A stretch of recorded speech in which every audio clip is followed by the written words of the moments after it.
Alright, hello everyone. I sat down just in time, my goodness. Let's get started. Hi, my name is Tmask and we are going to be playing video games today because it's a Saturday night. I have no idea what the hell this game is about. I have absolutely no idea. I'm going to be completely honest with you guys. So there's this game called Doki Doki Literature Club. I ended up finding it through Echo. AOE Echo, and she was the one who was the one recommending it on the Discord. She was very good at exciting me about it and very good at making me interested and curious. I know nothing about it. It at face value looks like it's a visual novel slash dating sim. That's about anime girls and girls interested in manga and stuff. You know, nerds. And it prefaces itself by saying, warning, not suitable for children or those that are easily disturbed. And then there's like regular anime cute stuff. I'm like, what the fuck am I, what part of this is scary? What part of this is unsuitable for children and young adults? What am I getting lost in here? So, that's why I'm playing this game today. I figured it'd be a good thing to do. I have a backup plan, thanks to Rex, for awesome games that I will eventually play. If things don't work out and it ends up being too weird, we can swap over to something more lewd and fun. But I figured I'd give it a shot and see what happened. I have had a very interesting day today. I have just sat in my room all day, playing video games, and putting together stupid memes for people, and people seem to like it, so I'm happy about that. Dead by Daylight memes, of all things. I have a problem. I think I played the game too much, but anyway, let's go ahead and get started. I haven't had a chance to test this game, but it should hopefully just work fine. I don't see any reason why it shouldn't. Gonna move that. Okay. So, Doki Doki Literature Club. There's apparently a bunch of these Doki Doki games. I didn't know about them. I didn't know they were a thing until recently. Okay. That looks good. This game is... Okay, you can't see this yet. I don't know why. Let me see if I can full screen it. No? Let me turn this on then. Okay. This game is not suitable for children or those easily disturbed. What? What the fuck is this? Hey, hang on, let me see if I can make it full screen here. Individuals suffering from anxiety or depression may not have a safe experience playing this game. For content warnings, please visit www.ddlc.moe/warning.html. What did I just get myself into here? Okay, hang on, look, by playing Doki Doki Literature Club, you agree that you are at least 13 years of age, and you consent to your exposure of highly disturbing content. I have absolutely no idea what the hell I'm getting myself into. This can only end well. I'm just going to go ahead and take a big sip of alcohol. Sure. Cross my heart and hope to die. Stick a needle in my eye. What could go wrong? Like, you just can't say that sort of a warning. You can't say that sort of a warning with this upbeat music. It doesn't fucking work. Ah. Hang on. Let me change the settings a little bit here. Ah, Jesus Christ, that's loud. Okay, there, that's a little bit more manageable. Let's do a full screen.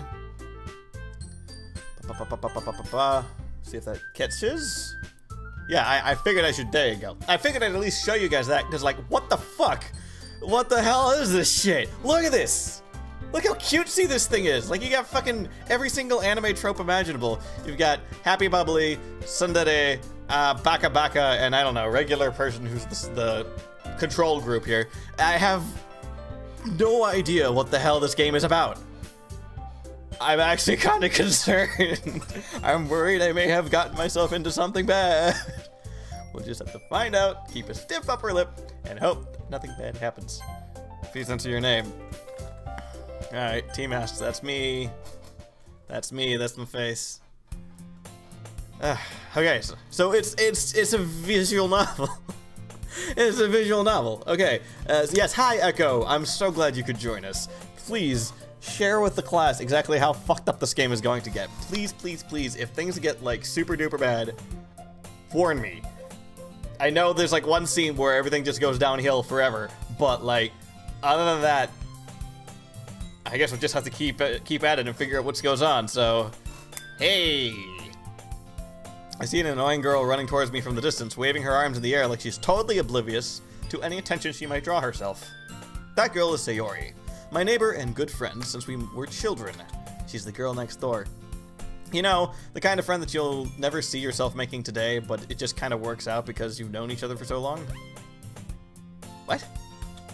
We used to walk to school together on days like this, but starting around high school, she would oversleep more and more frequently, and I would get tired of waiting up. But if she's going to chase after me like this, I almost feel better off running away. Geez, you're kind of a dick, whoever you are. However, I just saw an idle in front of this crosswalk and let Sayori catch up to me. Oh, it's me! I'm an asshole, apparently. I overslept again! But I caught up to you this time. That's a terrible voice. I should do something better. Maybe, but only because I decided to stop and wait for you. She's even doing the frickin' finger thing. Jesus fucking Christ. If the anime doesn't kill me, I think the rest of the game might. You say that like you're thinking about ignoring me. That's mean, Tmask. God, Tmask, you're a fucking douche. You know that? Well, if people stare at you for acting weird, then I don't want them to think we're a couple or something. Fine, fine. But you did wait for me after all. I guess you don't have it in you to be mean even if you wanted to. Hee hee. Whatever you say, Sayori. You're weird. I don't know how I feel with this. Hee hee. We cross the street together and make our way to school. As we draw near, the streets become increasingly speckled with other students making their daily commute. I gotta admit, these are some nice suburban houses. I mean, this one has a fucking, like, patio loft overlook thing. It's got an overhang garage. This is pretty impressive, I won't lie. Like I said before, the day of the festival is when it gets bad. You'll know when it's coming. Okay, good. By the way, Tmask, have you decided on a club to join yet? A club? Gee, I don't know. Maybe I'll go join that anime club that's down the way, not that literature club. They're for losers. I told you already, I'm not interested in joining any clubs. I haven't been looking either. That's not true. You told me you would join a club this year. Did I? I'm sure it's possible that I did, if... in one of our many conversations where I dismissively go along with whatever she's talking about. Sayori likes to worry a little too much about me, when I'm perfectly content just getting by on the average while spending my free time on games and anime. Tmask likes the anime titties. I can tell.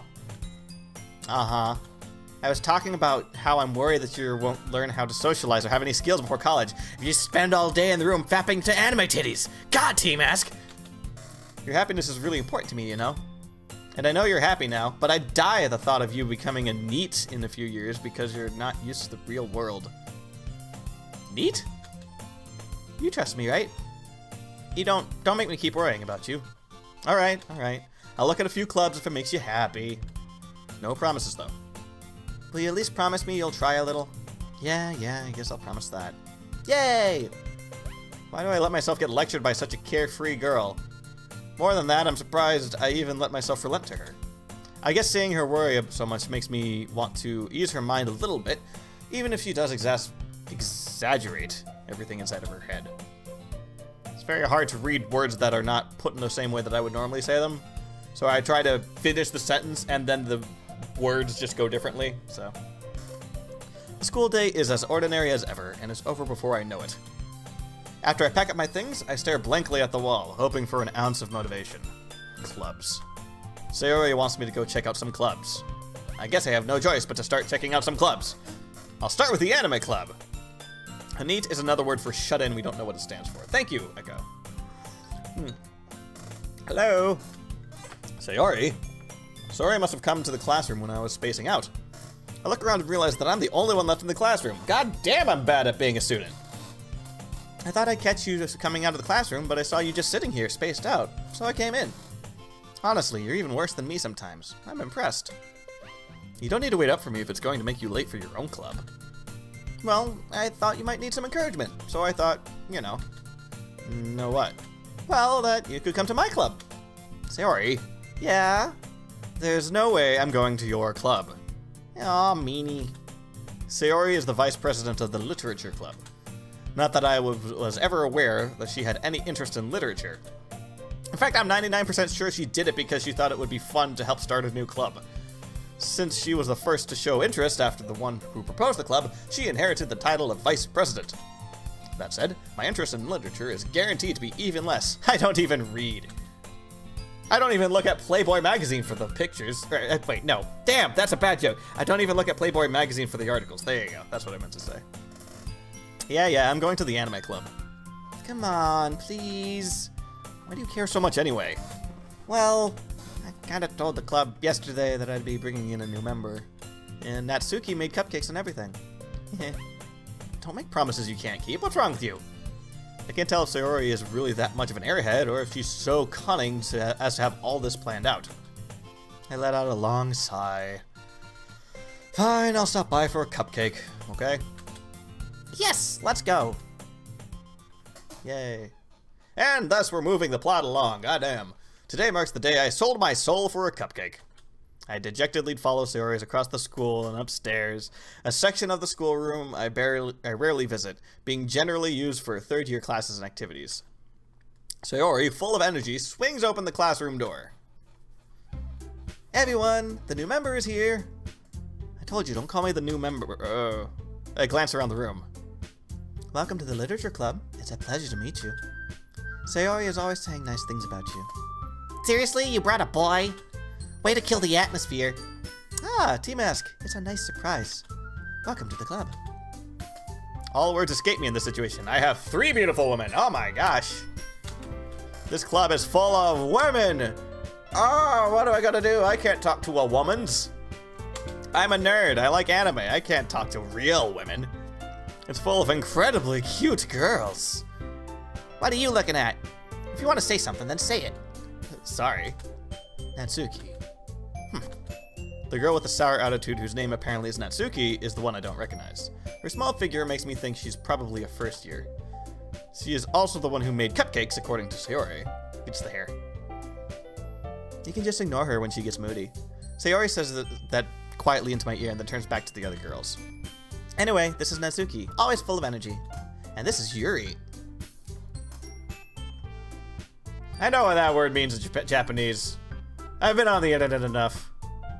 Why'd they name her that? The smartest in the club.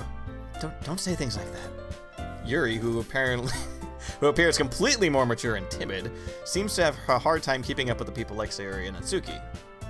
Ah, well, it's nice to meet both of you. And it sounds like you already know Monica, is that right? That's right. Oh, what voice should I do for Monica? She's like the only one that looks semi-normal. I'm really bad at doing female voices. I could do like a high-pitched trill voice if we want. That's the same face Yuri gives you when she's horny. Because I'm doing like a low-key voice for the purple-haired one, whose name I've already forgotten. Because Yuri, there you go. Because she had the weird lewd name. And then there's the angry little voice for, what's-her-face? The pink-haired one. Natsuruki or whatever the fuck. I'm bad at names, so I'm just gonna call them by hair color. So, redhead, she seems fairly normal. I just go with the voice that I use normally. It's great to see you. No, I could do Zori. Ah, fuck, I'm bad at voices. I'm just stick with what I use. It's great to see you again, Tmask. Monica smiles sweetly. We do know each other well. We do know each other. Well, we rarely talk, but we were in the same class last year. Monica was probably the most popular girl in class. Smart, beautiful, athletic. Basically completely out of my league. Oh, she's a valley girl. Like, oh my gosh. There you go. So having her smile at me so genuinely feels just a little... you too, Monica. Come, sit down, Tmask. We made room for you at the table, so you can sit next to me or Monica. I'll get the cupcakes. Hey, I made them. I'll get them. Sorry, I just got a little excited. Then how about we make some tea as well? The girls have a few desks arranged to form a table. As Sayori mentioned, it's been widened so that there is one space next to Monica and one space next to Sayori. Natsuki and Yuri walk over to the corner of the room where Natsuki grabs a wrapping tray and Yuri opens the closet. But Natsuki's the one who's got the cupcakes and still feeling awkward to take a seat next to Sayori, which means I'm in the middle and oh my gosh, Tmask has lost his place. Natsuki proudly marches back to the table, tray in hand. Okay, are you ready? Ta-da! Ah. Natsuki lifts off the foil of the tray, revealing a dozen white, fluffy cupcakes decorated to look like little cats.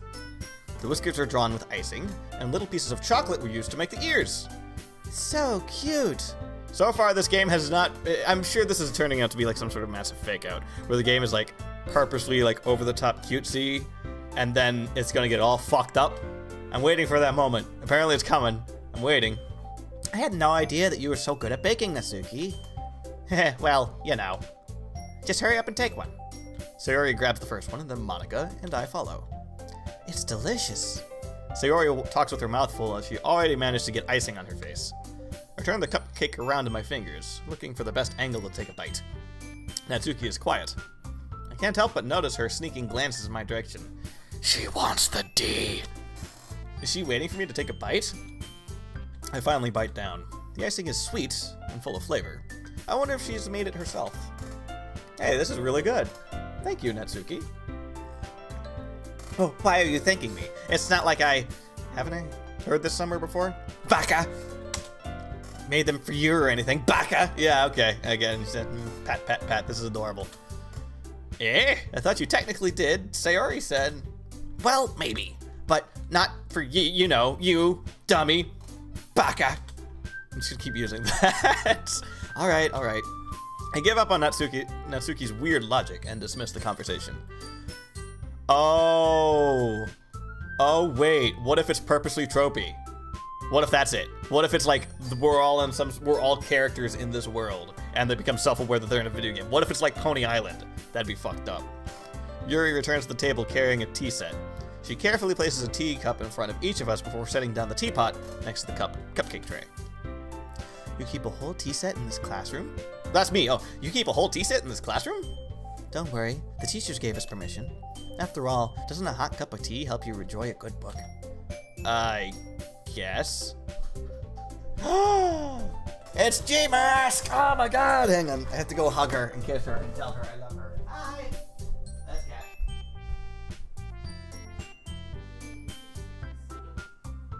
Hi. Welcome home. I'm playing a weird fucked up anime. You okay? No, Doki Doki Literature Club. Yes, that one. I know nothing about it. Do you know anything about it? Yeah. Okay, good. Then we shall explore how fucked up this universe gets together. I don't know, is it anything like that nurse game? It's reminding me of it a little bit. That's what I'm guessing, but I have no idea. It's like all over the top cutesy and shit, and then like I'm waiting for the bit where it's just gonna get all fucked up, like Cthulian monsters coming out of the yin yang and shit. I don't know. We'll find out. Anyway, here, have some alcohol. Carefully. It's good, yeah. Really sweet for me. That's okay. Welcome home. Go relax. There's chicken noodle soup in the fridge. Okay. You all right? I want like beef because my body is wrecked. I'm sorry, baby. Long day. It's okay. Anyway, I'm playing this game, so you're welcome to come hang out. Hey, my phone. Yes, you left your phone on my desk. Oh, I did? Yes. Oh, shit. So here. Thank you. I've been trying to text you, and then I recognized that it was on my phone, Yeah, on my realized... desk, and I was like, oh, I don't think she's gonna be able to respond to that. So. Yeah, I realized as soon as I got to work and I was digging through my purse that I left my phone. Love you. Yeah, me too.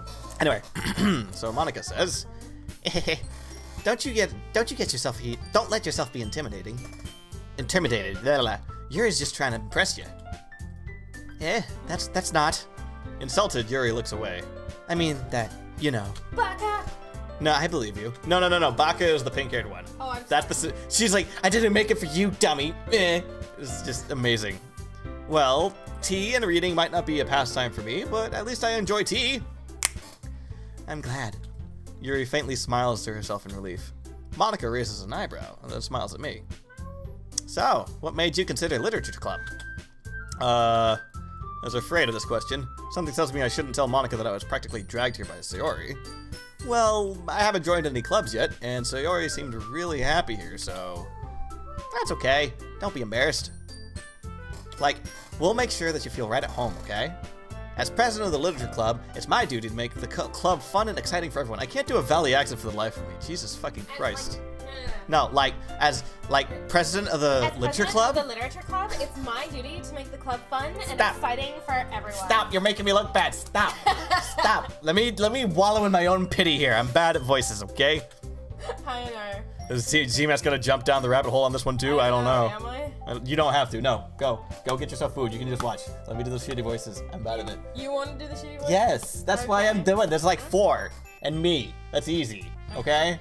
Okay. I just can't pick one for Monica here. I tried to do Valley Girl, but that doesn't seem to work very well. Monica, I'm Can you do a surprised. southern accent? I could try a southern accent. Let's try that. How come you decided to start your own club? You could say that you could probably be a board member for it. That's me still. Damn. Yes. You could probably be a board member for any of the major clubs. Weren't you like leader of the debate club last year? Ha, well, you know. To be honest, I can't stand any of the politics around major clubs. It feels like nothing but arguing about the budget and publicity and how you prepare for events. I'd much rather make something I personally enjoy and make something special out of it. And if it encourages others to be in literature, then I'm fulfilling that dream. Monica really is such a great leader. Yuri also nods in agreement. Well, then I'm surprised there aren't more people in this club yet. It must be hard to start a new club. Yeah, you could put it that way. Bleh. Not many people are very interested in putting out all the effort to start something brand new. Especially when there's something that doesn't grab your attention, like literature. You have to work hard to convince people that they're both fun and worthwhile. But it makes school events like the festival that much more important. I'm confident that we can all really grow this club before we graduate. Right, everyone? Yeah, we'll do our best. You know it! Everyone enthusiastically agrees. Why did you give Natsuki the rookie voice? Because she basically is. Well, like, she's like feisty and she's got a tooth, like a sharp tooth, and inside her. And she makes cupcakes. And she calls me a baka. So are they just all Tsundere, or Tsundere? I don't know, man. Fine. Such different girls, all interested in the same goal. How can I capitalize on this, I wonder? Yeah, Monica. Well, time to start a harem anime.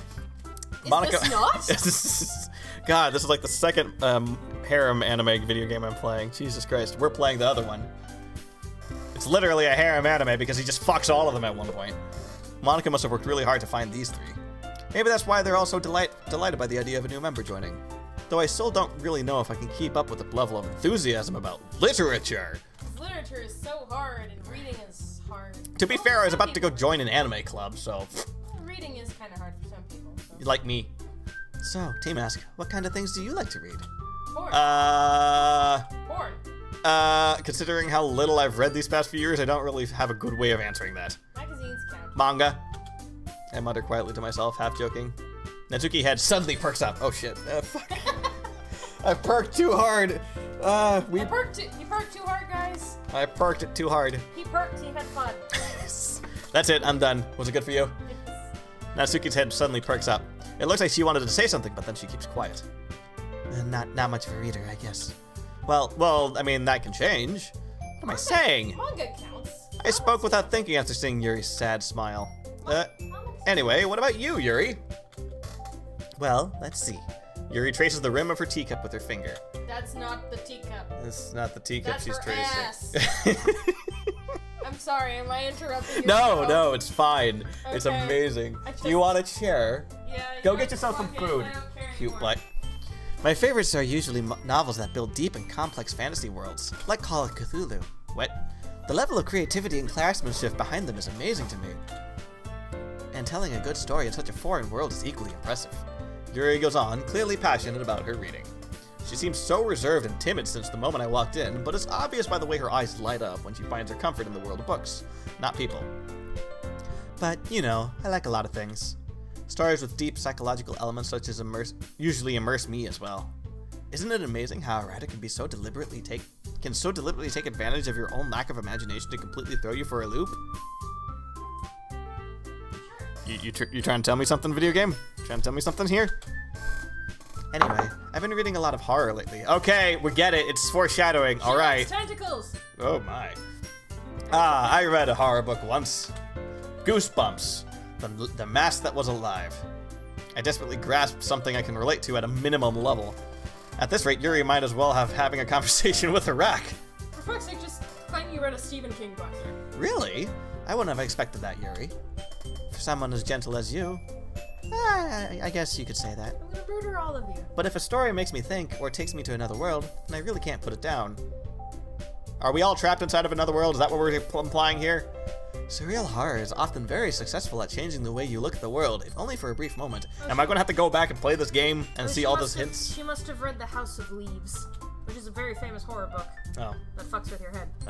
I hate horror. Oh, why is that? Well, I just... Natsuki's eyes dart over to me for a split second. I like manga. Never mind. Jesus Christ. That's right. You usually like to write about cute things, don't you, Natsuki? But what? What gives you that idea? You left a piece of scrap paper behind in the last club meeting. It looked like you were working on a poem called Don't Say It Out Loud! And give that back! Fine, fine. Your cupcakes, your poems, everything you do is just as cute as you are. Sayori sidles up. I want to know. So, 2 seconds. I want to know. I haven't even had alcohol yet. I want to know what the fuck that is right here in Natsuki's head. How This thing? is that a beret? Is that a ribbon? If it is a ribbon, how the fuck does it work? If it's a beret, what the fuck is it attached to? It's called anime. Oh my god, physics! Someone help! Have some alcohol. It'll I'll make drink everything the alcohol better. that tastes like cough syrup. Actually, yeah, a little bit. It tastes like cherries. Yeah. I mean, you can make yourself some more alcohol if you want. What else do we have? Vodka. OJ. Tempting. Yeah, Anyway. that is. Sayori sidles up behind Natsuki and pulls her hands on her shoulders. I like how this has turned into an impromptu co-op stream, or you're just sort of here being my peanut gallery. Hi everyone. I'm It's back. enjoyable. I'm not cute. Ferocious and intimidating. Natsuki, do you write your own poems? Well, I guess sometimes. Why do you care? I think that's impressive. Why don't you share them sometime? No. Natsuki averts her eyes. You wouldn't like them. They're about porn. Guys with, like, huge dicks. Ah, not very confident writer then yet. The dick is a metaphor. The dick is a metaphor for dick. I understand how Natsuki feels. I too like really big dicks. Sharing that level of writing takes more than just confidence. The truest form of writing is writing to oneself. You must be willing to open up to your readers, expose your vulnerabilities, and show even the deepest reaches of your heart. You think Lovecraft is deep, don't you? Do y'all have writing experience too, Yuri? Maybe if you share some of your work, you can set an example to help Natsuki feel more comfortable enough to share hers. I guess it's the same for Yuri. Aw, I wanted to read everyone's poems. We all sit in silence for a moment. Okay, I have an idea, everyone. Natsuki and Yuri look quizzically at Monika. Let's all go home and write a poem of our own. Then, next time we meet, we shall all share them with each other. That way, everyone is even. Yeah, let's do it. Plus, then we have a new member. I think it will help us all get a little more comfortable with each other and strengthen the bond of the club. Isn't that right, Tmask? Monika smiles warmly at me once again. I have to do homework? You didn't say there would be homework for this. Oh, hold on, there's still one problem.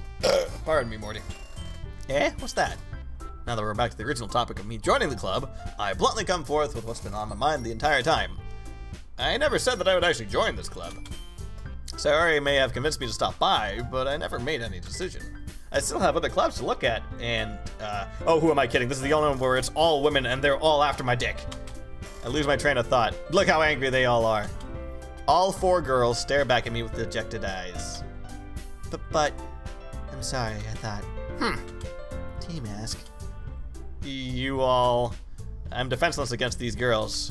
How am I supposed to make a clear-headed decision when it's like this? Come on, penis, stop it! I was gonna say, well, try not thinking with your dick. Stop it, you hear me? Stop! That is, if writing poems is the price I need to pay in order to spend a day with these beautiful girls. Right. Okay, I've decided. Well, that's not creepy. I'll join the literature club. For the creepy reasons. One by one, the girls' eyes light up. Yay, I'm so happy. Sayori wraps her arms around me, jumping up and down. Hey, you really did scare me for a moment. If you really came here just for the cupcakes, I would be super pissed. Well, then that makes it official. Welcome to the literature club. Thanks, I guess. Alright, everyone, line up and send nudes. Okay, everyone. I think with that, we can officially end today's meeting on a good note. Everyone remember tonight's assignment. Write a poem to bring to the next meeting so we all can share. Monika looks over at me once more. Tmask, I look forward to seeing how you express yourself. Just write a haiku. Yeah. Can I really impress the class star Monika with my mediocre writing skills? Write a funny, stupid limerick. I once was a man from Nantucket. Exactly. I already feel the anxiety welling up inside of me. Meanwhile, the girls continue to chit-chat as Yuri and Natsuki clean up their food. Hey, Tmask, since we're already here, do you want to come walk home together? I signed up for the cupcakes too, says K-Stroop. Nice. That's right, Sayori and I never walk home together anymore because she's always stayed after school for clubs. So do you mean like cupcakes like the ones that Katy Perry wore on her boobs in that one video? I have a sudden hankering for cupcakes. Make your own damn cupcakes. I'm too tired right now. Sure, I might as well. Yay! You should go get yourself some food. There's stuff in the freezer. You can make gyoza. Ooh, I could. Go for it. I should eat the chicken soup. Did you have any? We can freeze the chicken soup. Did you have dinner yet? Yeah, I had chicken soup already. There's tons of it. Oh, okay. We should probably freeze it and cook something tomorrow. Go have yourself some gyoza. There's also some green split pea soup. Split green pea soup, that, in the freezer if you want some of that, with bacon on it. Okay. Go fix yourself something pretty. Okay, I'll make myself some soup, because I brought home some bread to have with butter. Ooh, nice. You want me to get you the bread? This is what happens all the time in the masked household. We discuss about what we want to eat. I think, well, that's just kind of marriage in general. It's you constantly basically married at this point. It's you constantly asking each other, so what do you want to do for dinner tonight? With that, the two of us depart the club room and make our way home. The whole way, my mind wanders back and forth between the four girls. Sayori, Natsuki, Yuri, and of course Monika. Everyone get all that? Will I really be happy spending every day at school in the literature club? Perhaps I'll have the chance to grow closer to one of these girls. Alright, I just need to make the most of my circumstances. I'm sure good fortunes will find me. And I guess that starts with writing a poem. So I was gonna say, because learning to develop your writing skills is a terrible skill. My writing school. Oh God, there's an interactive bit. It's time to write a poem. Pick words that you find your favorite club member would like. Something good might happen with whoever likes your poem the most. Moving. Stop. Okay. Stop. Stop. Stand still. Jesus Christ. Is Monika not one of them? Alright. She is beauty. She is grace. She's... I'm really just picking shit out of the air. Crimson, then. Inferno. Ooh. Massacre. Ooh. You're going for the Yuri, Effulgent. What does that mean? I actually don't know. I've never Let's seen it. click it. Why not? Oh, okay. You're just picking 20 words at random. Pleasure, destiny, vacation, sing, marriage. Marriage. Marriage is what brings us together today. Disarray. Contamination. Death. There you go. Wait, why did that one cheer? I don't know. They move randomly. Kawaii. That means scary in Japanese. No, that means the words they jump corresponding to whether or not. No, what? They move on their own. See? Yes, but they jump corresponding. Oh, they do. To the words. Yes. Okay. So, suicide. yes. Yeah, oh, I see. That's where I was like. Well, all right. If I had to pick, I guess I go for her. Well, at this point, you're picking all three of them, so fuck it. Yeah, smile, bubbles, lust. Oh, whoa, damn, girl, she excited as shit. Rainbow, smiles. Oh God, Sayori. Marshmallow. So sweet things are her swimsuit. Yes. Scars, fireflies, whirlwind, incongruent. Fester, no. Kitty. Extreme. Papa. Really? Heaven sent? Really? I'm very surprised. Alright, last word. Hearts. It has to be. Shame is a good option, but heart has to be it. I think I'm gonna get Yuri on this one. Hi again, Tmask. Glad to see you didn't run away on us, haha. Nah, don't worry. This might be a little strange for me, but at least I kept my word. Well, I'm back at the literature club, cause fuck school, I guess. I was the last to come in, so... This is school. This is the only way you'll learn anything. Yeah, this is the only way you'll learn anything. So I was the last to come in, so everyone else is already hanging out with the family. Thanks for keeping your promise, Tmask. I hope this isn't too overwhelming of a commitment for you. Making you dive headfirst into literature when you're not accustomed to it. Oh, come on, like he deserves any slack. Excuse me. Sayori told me you didn't even want to join the club this year. And last year, too. I don't know if you plan to just come here and hang out with, 4 beautiful girls or what. But if you don't take us seriously, then you won't see the end of it. Natsuki, you certainly have a big mouth for someone who keeps her manga collection in the club room. Natsuki finds herself stuck between saying Monika and manga. Manga is literature. It's called hentai and it's art. I mean, it is. Comic comic books and manga and illustrated novels and stuff are all literature. Yes, there's reading, there's words, just like in Playboy magazines, there's reading and words in those too. Would you say that, technically speaking, as much as I hate to admit it, The Watchmen is not literature? Watchmen is literature, I'd count it as literature. It tells a story. Swiftly defeated, Natsuki plops back in her seat. Don't worry, guys. Tmask always gives the best as long as he's having fun. He helped me with busy work without me even asking. Like cooking, cleaning my room. Wait, are you related, or...? And other stuff. How dependable. Sayori, that's because your room is so messy it's distracting. And you almost set your house on fire once. Is that so? You two are really good friends, aren't you? I might be just a little jealous. How come? You and Tmask can be good friends too. Oh, I don't know if he'd like me and my giant D-cup boobies. Sayori? As usual, Sayori seems oblivious to the weird situation she just put me into. This is as weird as it gets, folks. This is it. It plateaus. It doesn't get any creepier from here on out. Oh, Yuri even brought you something today, you know? Wait, Sayori. Me? Not really. Don't be shy. It's really nothing. What is it? Never mind. Sayori made it sound like it was a big deal when it's really not. What do I do? I'm sorry, Yuri. I wasn't thinking. I guess that means it's up to me to rescue the situation. Hey, don't worry about it. First of all, I wasn't expecting anything in the first place, so any nice gesture from you is a pleasant surprise. It'll make me happy no matter what it is. Is that so? Yeah, it won't make a big deal if you don't want it to be. Alright. Well, here. Yuri reaches into her bag and pulls out a book. I didn't want you to feel left out, so I picked out a book that I thought you might enjoy. It's a short read, so it should help keep your attention even if you don't usually read. And we could, discuss it if you want. This is... How is this girl accidentally being so cute? She even picked out a book she thinks I'll like, despite me not reading much. Yuri, thank you. Oh, I'll definitely read this. I enthusiastically take the book. Phew. Well, you can read it at your own pace. I look forward to hearing what you think. Now that everyone's settled in, I expect Monica to kick off some sort of scheduled activities for the club. But that doesn't seem to be the case. Sayori and Monica are having a cheery conversation in the corner. Yuri's face is already buried in a book. I can't help but notice her intense expression, like she was waiting for this chance. Meanwhile, Natsuki is rummaging around in the closet. 'Cause she's in the closet. Now she's in the closet, too. I'm really curious to talk to Yuri a little more. Yeah, okay, it was Yuri that I ended up picking.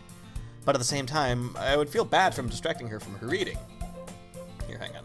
1 second. First of all, save. Second of all, I'm gonna turn the music down just a smidgen so I can hear just a little bit more. I caught a glimpse of the cover of her book. It looks like the same book that she had lent to me. More than that, she seems to be on the first few pages. Ah, it's like she's a trope. That's adorable. Crap. I think she noticed me looking at her. She sneaks another glance at me and our eyes meet for a split second. And then I stare at her boobs. But that only makes her hide her face deeper into her book. Sorry. I was just spacing out. I wasn't totally staring at your tits. I'm out of this, sensing I made her uncomfortable. Oh, it's fine. If I was focused, I probably wouldn't have noticed in the first place. But I'm just rereading a bit of this, so... And that's the book you gave to me, right? Mm-hmm. I wanted to reread some of it. Not for any particular reason. I'm just curious, how come you have 2 copies of the same book? Well, when I stopped at the bookstore yesterday... Because smart people do that so that they can lend out books without having to worry about someone stealing their book for them. That's not what I meant. I mean, I just happened to buy 2 of them. Ah, I see. The classic buying 2 books on accident when you meant to buy 1 book scenario. There's something fairly obvious here that Yuri isn't telling me, but I decide to let it go. Let it go. Let it go right off the floor. Onto the floor. I'm bad at words. I can't sing. What the fuck are you talking about? Let it go. Let it go. It's a book club with some tits. I'll definitely start reading it soon. Glad to hear that. Once it starts to pick up, you might have a hard time putting it down. It's a very engaging and relatable story. Please tell me it's the one where the lady fucks the bear. This is the one where she fucks the bear? No, you don't understand. She literally has sex with a bear. That's an actual book. That's an actual book. It's a Canadian book. Yes. Thanks, like Canada. A Canadian literature book. It's not subtle. It's no metaphor. It's just literally this woman has bestial intercourse with a bear. Don't ask me why. I don't know. Thanks, Canada. Thanks, Canada. Is that so? What's it about anyway? Well... Bear fucking! Yuri closes the book and scans her eyes over the back. The book is titled Portrait of Markov. Oh, nope, I was wrong. Is Markov the name of the bear? I don't think. No, then it would be a Russian bear. Yeah, well, you can see Russia from a certain... Okay, never mind. There's an ominous-looking eye symbol on the front cover. So is she trying to summon a demon, or... Are we... I mean, I was joking about the whole Cthulian mythos thing, but if that's what we're actually going for here, that's fine with me. Alright. I just want to make sure I don't accidentally give anything away. Spoilers! Basically, it's about this girl in high school who moves in with her long-lost young sister. But as soon as she does so, her life gets really strange. She gets targeted by these people who escape from a human experiment prison. And while her life is in danger, she needs to desperately choose who to trust. No matter what she does, she ends up destroying most of her relationships and her life starts to fall apart. That's kind of... dark. Yeah, that's kind of dark, isn't it? Gary made it sound like it was going to be a nice story, so that dark turn came from nowhere. Just like this game's going to be, somehow, somewhere. I mean, we knew that she liked horror. Ha ha ha ha. Yuri gently giggles all of a sudden. It was funny when they ripped out his spine. Are you not a fan of that sort of a thing, Tmask? No, it's not that. It's... I mean, I can definitely enjoy these kinds of stories, so don't worry. I hope so. Yeah, I totally forgot that Yuri is into these things. She's so shy and reclusive on the outside, but her mind seems so completely different. It's just that those kinds of stories, they challenge you to look at life from a new, strange new perspective. If you want to call that that. Of sure. Death and destruction and murder and sadness. Yeah, I'm like, if you want to call it that. When horrible things happen to people, or when horrible things happen not just because someone wants to be evil, but because they have their own goals or their own philosophy that they believed in. Okay, so she's neutral evil. So she's neutral evil. She'll stab me in the back. All right, gotcha. I'm onto you. I'm onto your shit. Then suddenly, when you thought you related to the protagonist, they are made out to be the naive one for letting the one-sided morals interfere with the villain's plans. I'm rambling, aren't I? I'm not evil. I swear. Not again. I'm sorry. Hey, don't apologize. It's okay. All of us want to be evil sometimes. Oh god, fuck Divergent so hard. I haven't lost interest or anything. Well, I guess it's alright then. Divergent series? Yeah, more or less. But I feel like I should let you know that I have this problem. When I let things like books and writings fill my thoughts, I get really horny. For no reason, I will mount you on that table right now. I can't... time tension, my boobs get bigger. It's like a time tension, her boobs get bigger. The more deep and disturbing the horror movie gets, horror book gets. Jesus Christ. She like flips a page, boom! I kind of forget to pay attention to other people. So I'm sorry if I end up saying something strange. And please stop me if I start talking too much. I really don't think you need to worry. That just means you're passionate about reading. The least I can do is listen, I guess. It is a literature club, after all. Well, that is true. In fact, I might as well get started reading it, right? You don't have to. What are you saying? Just a moment ago, you said you were looking forward to it. Let me just reach over and get this here book so that nothing can possibly go wrong. I quickly retrieved the book that I had put into my bag. All right, it's fine if I sit here, right? I slip into the seat next to Yuri's. What's up? Yeah. Are you sure? You seem a little apprehensive. I'm sorry. It's not that I don't want you to. It's just something I'm not used to. That is reading in company with someone. I see. Well, just tell me if I end up distracting you with anything. Alright. I open the book and start the prologue. I soon understand what Yuri means about reading in company. It's as if I can feel her presence over my shoulder as I read. It's not a particularly bad thing. Maybe a little distracting, but the feeling is somewhat comforting. It's like she's pressing her boobs in the back of my head. Yuri is on the corner of my eye. Shouldn't have said anything. I realize that she's not looking at... I love you. I realize that she's not looking at her own book. Oh, shit. Oh, speaking of... No! Gamer asked... Gamer, you jinxed it. No, game, stop. No. Come on! It stopped working! I don't remember where I saved. I think either right before or right after you wrote the poem. Okay, well, let's do that again then real fast. We'll just breeze along through it. It'll be fine. Gamer, you jinxed it. As soon as you sent that message, it went boop. You have a hard time getting this game going? Yeah, more or less. It didn't save any of the settings. Hang on. Game is not suitable for children or those that are easily disturbed. Yeah. Those disturbed by loud sounds. This reminds me of the beginning of Reefer Madness where they're like, we apologize if this movie makes you feel feelings. You can hit skip button to fast forward through text you've already read. Oh, that's a nice feature. Yeah, it's right underneath the thing. Hang on. See? Hang on. Let me make it maximum full screen. There you go. Okay, so skip. Oh, it won't let me. I just click it. There you go.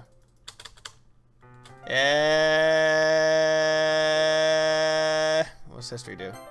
Oh no, it shows me anything here. Click. Ah, God, it's like cookie clicker. I'm clicking it as hard as I can. Are you going to ejaculate or? No, I'm gonna take a huge shit at this point. Come on. Almost there. Almost. Stop! There. Ow. Jesus. Save. I realized that, yeah, I'm just gonna save. Okay. I realized that she's not actually looking at her own book. Would you turn the air down, by the way? Pretty please. Sure. Thank you. I glance over. It looks like she's reading from my book instead. Sorry. I was just... Yuri, you really apologize a lot, don't you? How fucking dare you piece of shit. I do? I don't really mean to. Sorry. I mean... Ha ha ha ha. Here, this should work, right? I slide my desk until it's against Yuri's, then hold my book more between the two of them. I'm sorry, Taper. Time to save immediately after reaching the part you were just at. Yes, exactly. I suppose so. Yuri timidly closes her own copy. Once we each lean in a little bit, our shoulders are almost touching. My arm brushed her boobs. I put my hand over her and hover hand ever so slightly as a professional would. Fun fact, he did that on our first date. I did? Yes, you No, I did not hover hand. No way. You did for a second, and then you reached over and actually put... Okay, yeah, no, shoulder. that doesn't count. That means I was going for it. You were hovering for a minute, though, and then you asked me if it was okay. Yes. Oh, well, I asked if it was okay. No, you just didn't. Never mind. Ugh. You're making me sound like a goddamn cinnamon bun. Because you were. You were adorable. Why do you think I went on a date with you? Okay, fair enough. Oh, I don't know. I thought it was because I had a huge dick. What do you want from me? I was 16. I hadn't seen your dick yet. This is true. My God, has it been that long? Yeah. We're old. Oh God, we're Story old. time with Tmask and Gmask. We're so old. It feels like my left arm is in the way, so instead I use my right hand to hold the book open. Ah, I guess that makes it kind of difficult to turn the page. Here. Ooh, the screen changed. Yuri takes the left arm and holds the left side of the book open between her thumb and forefinger. Action. Romance. I do the same with my right arm on the right side of the book. High-flying drama. That way, I turn a page, and Yuri slides it under her thumb after it flips to the side. I would have never known this had they not described this in detail. But in holding it like this, we're huddled even closer together than before. It's actually kind of distracting me. It's as if I can feel the warmth of Yuri's face, and she's in the corner of my vision. The warmth of her boobs. Are you ready? Oh my. Huh? To turn the page? Oh, yeah. Yeah, that's what I meant. Sorry. I think I got a little bit too distracted there for a second. I glance over at Yuri's face again and our eyes meet. Actually, that's a good screenshot. I'm gonna take a picture of that. I don't know how I'll be able to keep up with her. That's okay. You're not used to reading, right? I don't mind being patient if it takes you a bit longer. It's probably the least I can do. I'm taking a screenshot because that's pretty cute. Since you've been so patient with me. Yeah, sure, right. Thanks. We continue reading. Yuri no longer asks me if I'm ready to turn the page. Instead, I just assume that she's finished the page before me, so I turn it by my own volition. We continue the first chapter in silence. Even so, turning each page almost feels like an intimate exchange. Where are we going with this? My thumb gently lets go of the page, letting it flutter over to her side as she catches it with her own thumb. Hey, Yuri. This might be a silly thought, but the main character kind of reminds me of you a little bit. You think so? How does she? Well, I guess she's more blunt in a lot of ways. But she's also second guesses all the things that she says and does. Like she's afraid that she'll do something wrong. It's not like I can see you. It's not like I can see into your head or anything, but they're kind of reminiscent of some of your mannerisms. I see. And that's enough of that. Yuri remains silent for a moment. But Tmask, that's probably a terrible thing to have in common with her. That's so embarrassing that you think that. Wait a minute. I didn't mean that as a bad way or anything. Sorry, I didn't know you were so self-conscious about that sort of a thing. I guess that it meant it more as it's kind of cute. What are you saying all of a sudden? Okay, everyone. I think that's about time we shared today's poems with each other. Pardon me, I must cock-block my way to victory. Just gonna slide right into these DMs. Might not have enough time until we wait too long. Yuri exhales, spurred from finishing her thought. Is that all right, Yuki? You look kind of down. I'm sorry if you haven't been looking forward to this. It's not. It's fine. I wanted the D. I wanted some of his big, thick thesaurus. Yuri releases her hand from the book, causing it to close on top of my thumb. Alright, I guess I'll do some more reading tonight. Or, would you prefer that I read it with you? Oh, Tmask, you smooth talker. I guess I don't have too much of a preference either way. In that case, I'll read a little more tonight. It'll be more fun to read it with you after it's picked up a bit, you know? That's good reasoning. In that case, feel free to finish the first 2 chapters on your own time. Alright. I stand up. I make a mental note of where I left the book, and slip it back into my bag. By the way, did you remember to write a poem last night? Yeah. My relaxation ends. I can't believe I agreed to do something so embarrassing. I couldn't really find much inspiration since I'd never really done this before. Well, now that everyone's ready, why don't you find someone to share it with? I can't wait. Sayori and Monica enthusiastically pull out their poems. Sayori's is on the wrinkled sheet of loose leaf torn from the spiral notebook. On the other hand, Monica wrote hers in a composition notebook. Why are we going over this in such great detail? Can we just need skip? to know the details matter. The details matter, damn it! I can see already the Monica's pristine handwriting from where I sit. Natsuki and Yuri reluctantly comply as well, reaching into their bags. I do the same myself. Oh, that was fun. Who should I show my poem to first? Sayori, why not? I'm definitely more comfortable sharing it with Sayori first. She's my good friend, after all. This is a good poem, Tmask. Are you sure it's your first time? Of course. It's not that good. Am I the kind of guy who would be writing poems in his spare time? Heh, I guess you're right. You'd be fapping to anime titties instead. But that's why it impressed me. Well, to be honest, I was afraid that you wouldn't take it too seriously. Or that you wouldn't write one at all. I'm really happy that you wrote one. It just reminds me that of how you're really a part of the club now. Wording. Not to mention the fact that I'm standing in front of you in the club room. Well, of course. I'm not really into it yet, but that doesn't mean I'll break my promise. See? It's like I said before, Tmask. Deep down, you're not selfish at all, you know? Trying new things like this for other people, that's something that only really good people will do. Thanks, Sayori. I'm not sure if Sayori sees the full picture of my motive here. Then again, can't deny that she's part of the reason why I joined. Knowing how much this means to her and all. Yeah. And I'm going to make sure that you have lots of fun here, okay?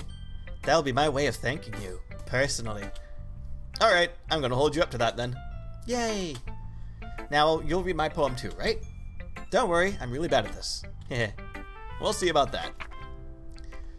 Dear Sunshine, the way you glow through my blinds in the morning, it makes me feel like you missed me, kissing my forehead to help me out of bed, making me rub the sleepy from my eyes. Are you asking me to come out and play? Are you trusting to me to wish away a rainy day? I look above. The sky is blue. It's a secret, but I trust you too. If it wasn't for you, I could sleep forever, but I'm not mad. I want breakfast.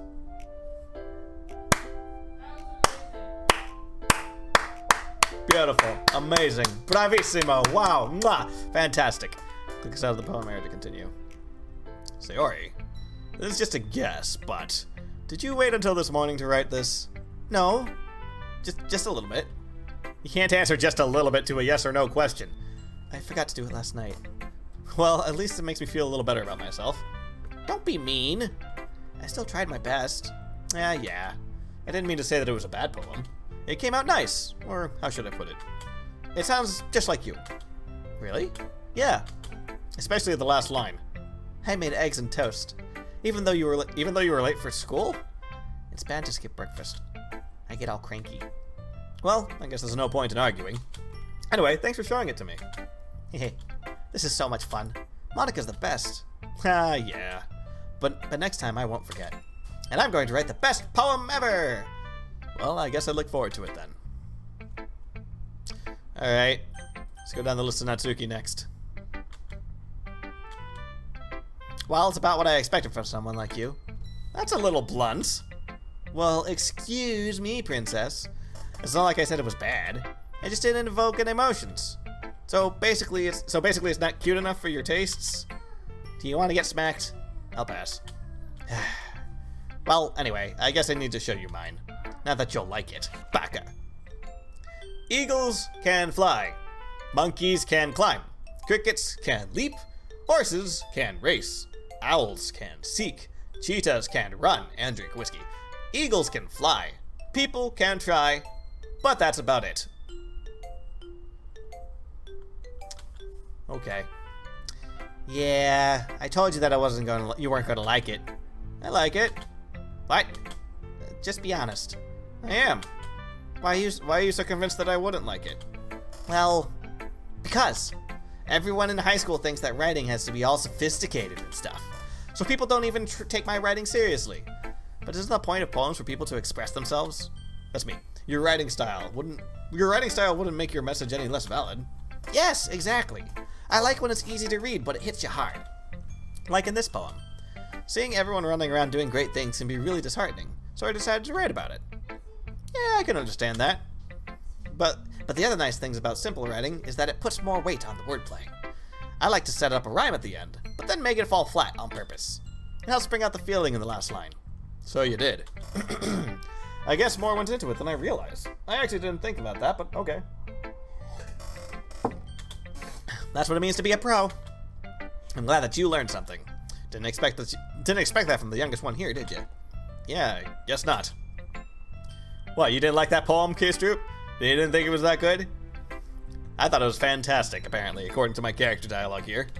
I decided to humor her with that last comment. Apparently, I think it's the most amazing thing I've ever seen. I don't really care how old everyone is, but if Natsuki is feeling proud, then I won't take that away from her. Alright, let's do Yuri next. I need some apple drink. Yes. As Yuri reads my poem, I notice her eyes lighten. Exceptional. Ah? Really? Did I just say that out loud? Yuri first covers her mouth, but then ends up covering her whole face. Oh. He's going to hate me. You really didn't say anything wrong, or do anything wrong, Yuri. Yeah? I guess you're right. What am I getting so nervous for? Just tell me what you think! Stop playing coy and tell me what you think. Jesus Christ. Yuri takes a deep breath. So, what kind of writing experience do you have? Your use of imagery and metaphors indicates that you've written a lot of poetry before. Really? Wow, that's actually a huge compliment coming from you. This is actually my first time. Really? Huh? Yuri stares at me blankly, then looks at my poem again. Well, I know that. I just meant, Yuri trails off, unable to find an excuse. She traces her finger along the words of the poem as if breaking it down more thoroughly. Yeah. Okay. This is the reason I was able to tell. It's just that there's a specific writing habits that are usually typical for new writers. And having been through that myself, I kinda learned to pick up on them.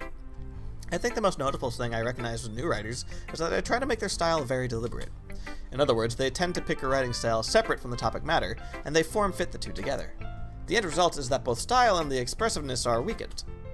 Once Yuri finds her trains of thought, it's as if her demeanor totally changes. Her stammering is completely gone, and she sounds like an expert. Of course, she actually knows what she's talking about. Of course, that's not something you can be blamed for. There are so many different skills and techniques that go into writing even a simple poem. Not just finding them and building them, but getting them to work together is probably the most challenging part. It might take you some time, but it all comes with practice and learning by example and trying new things.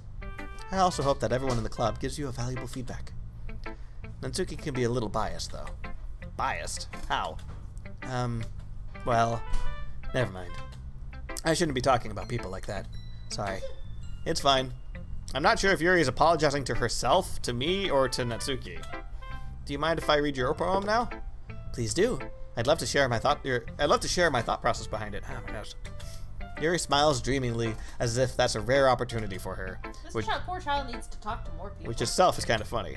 After all, isn't this supposed to be a literature club? Ghost under the light. The tendrils of my hair illuminate beneath the amber glow. Bathing.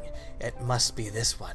The last remaining streetlight to have withstood the test of time. The last yet to be replaced by the sickening blue-green hue of the future. I bathe. Calm. Breathing air of the present but living in the past. The light flickers. I flicker back. I kind of like the last line. Deep? It's Not okay. necessarily deep, but I like the imagery. It's interesting. I have no idea what it's trying to convey. I'm sorry, I have such terrible handwriting. It's a ghost. What? Oh.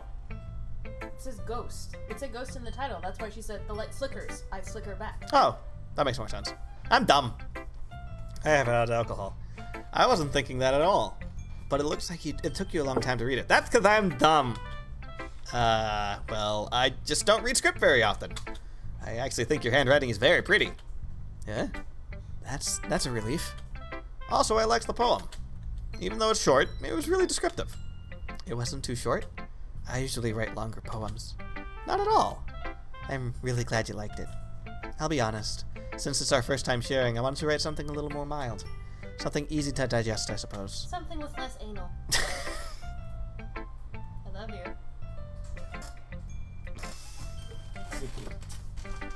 Did you add Applejack to that? I did. Damn fucking straight. Give me some of that shit. Can I? Go for it. We'll make homemade cider. Damn, that's good. Are you into ghosts, Yuri? Are you into ghost sex? Is that your thing? That's a fetish. There's Actually, a name for it, and I forget the what name. was the movie that had that with the clay scene? Ghost. It was just Ghost. Yeah, no, the movie's Ghost. The movie's called Ghost, and it has Patrick Swayze and Demi Moore. Ghost. Ghost. Ghost. Can you burn a Luigi board? Actually, the story isn't about a ghost at all, Tmask. Really? I must have totally missed the point. Ha! You were wrong! Damn it. Well, I suppose you did only glance over it, after all. But remember that poets often express their own thoughts, feelings, and experiences in the world. They usually do more than tell simple stories or paint a picture. In this case, perhaps the subject of the poem is only being symbolically compared to a ghost. Lingering in the last remaining place of comfort, unable to let go of the past, and soon to be left with nothing. That's a lot more solemn putting it that way. I hadn't even thought of that. Alcohol. That's kind of impressive. Huh? It's nothing, really. Yours was impressive too, so nah. I interpret it as being about a ghost still. If anything, I could probably learn a thing or two from you. Being a ghost is symbolic. You think so? Yeah, of course.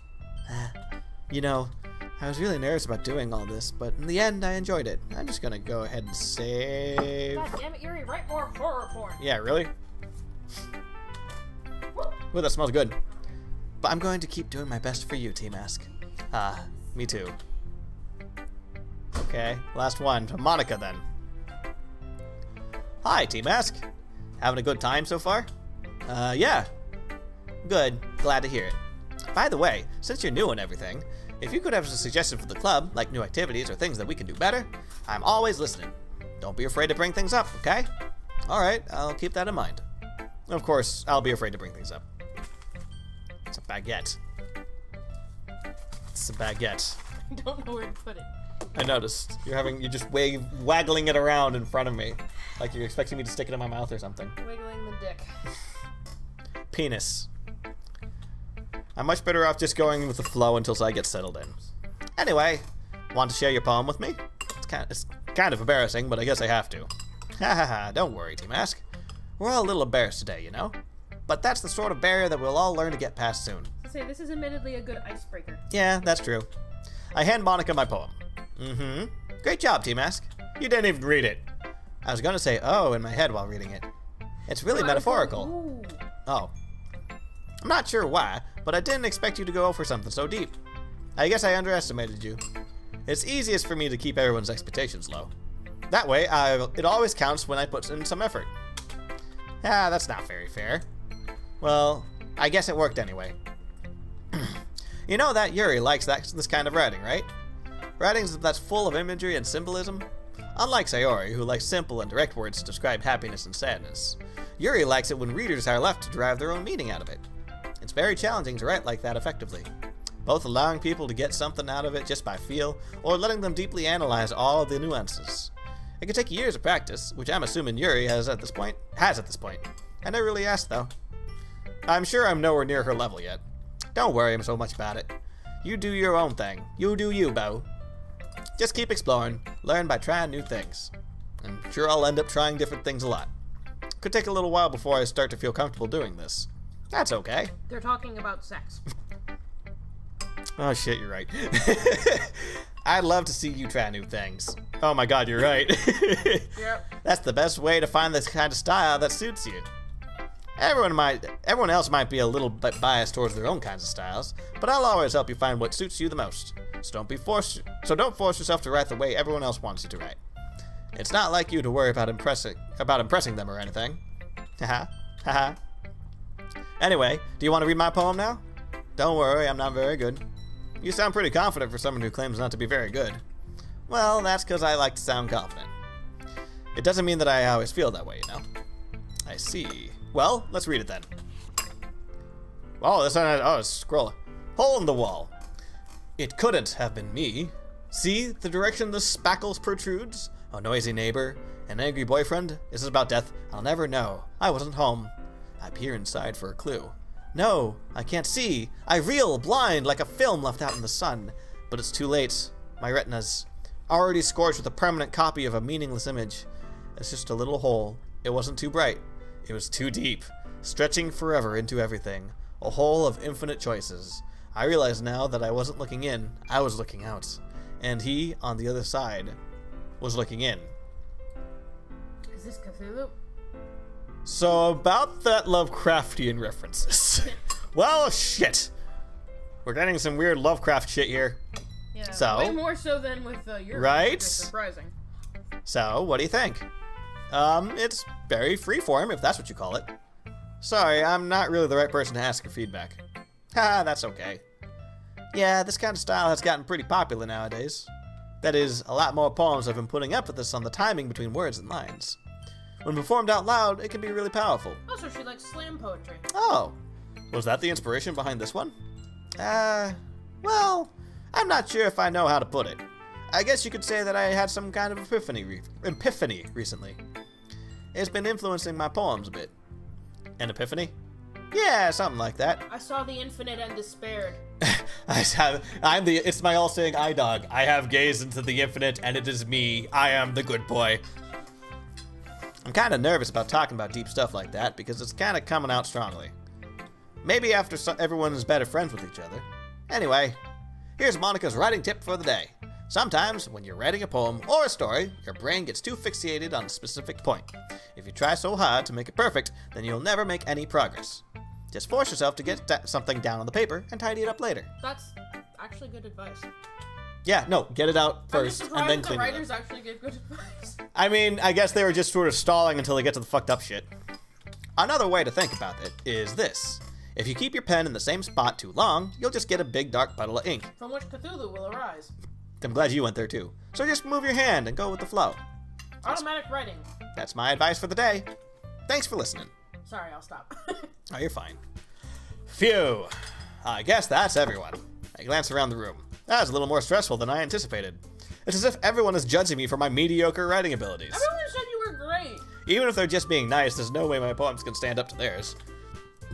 This is a literature club, after all. Everyone sucks. I sigh. I guess that's what I ended up getting myself into. Everyone sucks when they start, boo. Come on. A first step to being kind of good at something is sucking at something. Across the room, Sayori and Monica are happily chatting. My eyes land on Yuri and Natsuki. They gingerly exchange sheets of paper, sharing their respective poems. As they read in tandem, I watch each of their expressions change. Natsuki's eyebrows furrow in frustration. Meanwhile, Yuri smiles sadly. Just gonna go ahead and save. Before the shit show happens. What's with this language? Huh? Did you say something? Oh, it's nothing. Natsuki dismissively returns the poem to the desk with one hand. I guess you could say it's fancy. Ah, thanks. Yours is cute. Cute? Did you completely miss the symbolism or something? It's clearly about the feeling of giving up. How can that be cute? I know that. I just meant the language, I guess. I was trying to say something nice. Huh? You mean you have to try that hard to come up with something nice to say? Thanks, but it really didn't come out nice at all. Well, I do have a couple of suggestions. If I was looking for suggestions, I would have had someone who actually liked it. Which people did, by the way. Sayori liked it, and Tmask did too. So based on that, I'll gladly give you some suggestions of my own. First of all, excuse me, I appreciate the offer, but I spent a long time establishing my writing style. I don't expect it to change anytime soon, unless of course I come across something particularly inspiring, which I haven't yet. And Tmask liked my poem too, you know. He even told me he was impressed by it. Natsuki suddenly stands up. Oh, I didn't realize you were so invested in trying to impress our new member, Yuri. Huh? The hell is this music? What the fuck are we listening to here? Just darkness will consume you. No. Yeah, that was my circus music playing. Dong dong dong. Needs a more banjo apparently. Jesus Christ. Aren't we silly, you guys? Aren't we weird? Yuck, yuck, yuck. That's not what I. You're just. Yuri stands up as well. Maybe you're just jealous that Tmask appreciates my advice more than he appreciated yours. Oh, and how would you know he didn't appreciate my advice more? Are you that full of yourself? No. If I was full of myself, I would deliberately go out of my way to make everything I do overly cutesy.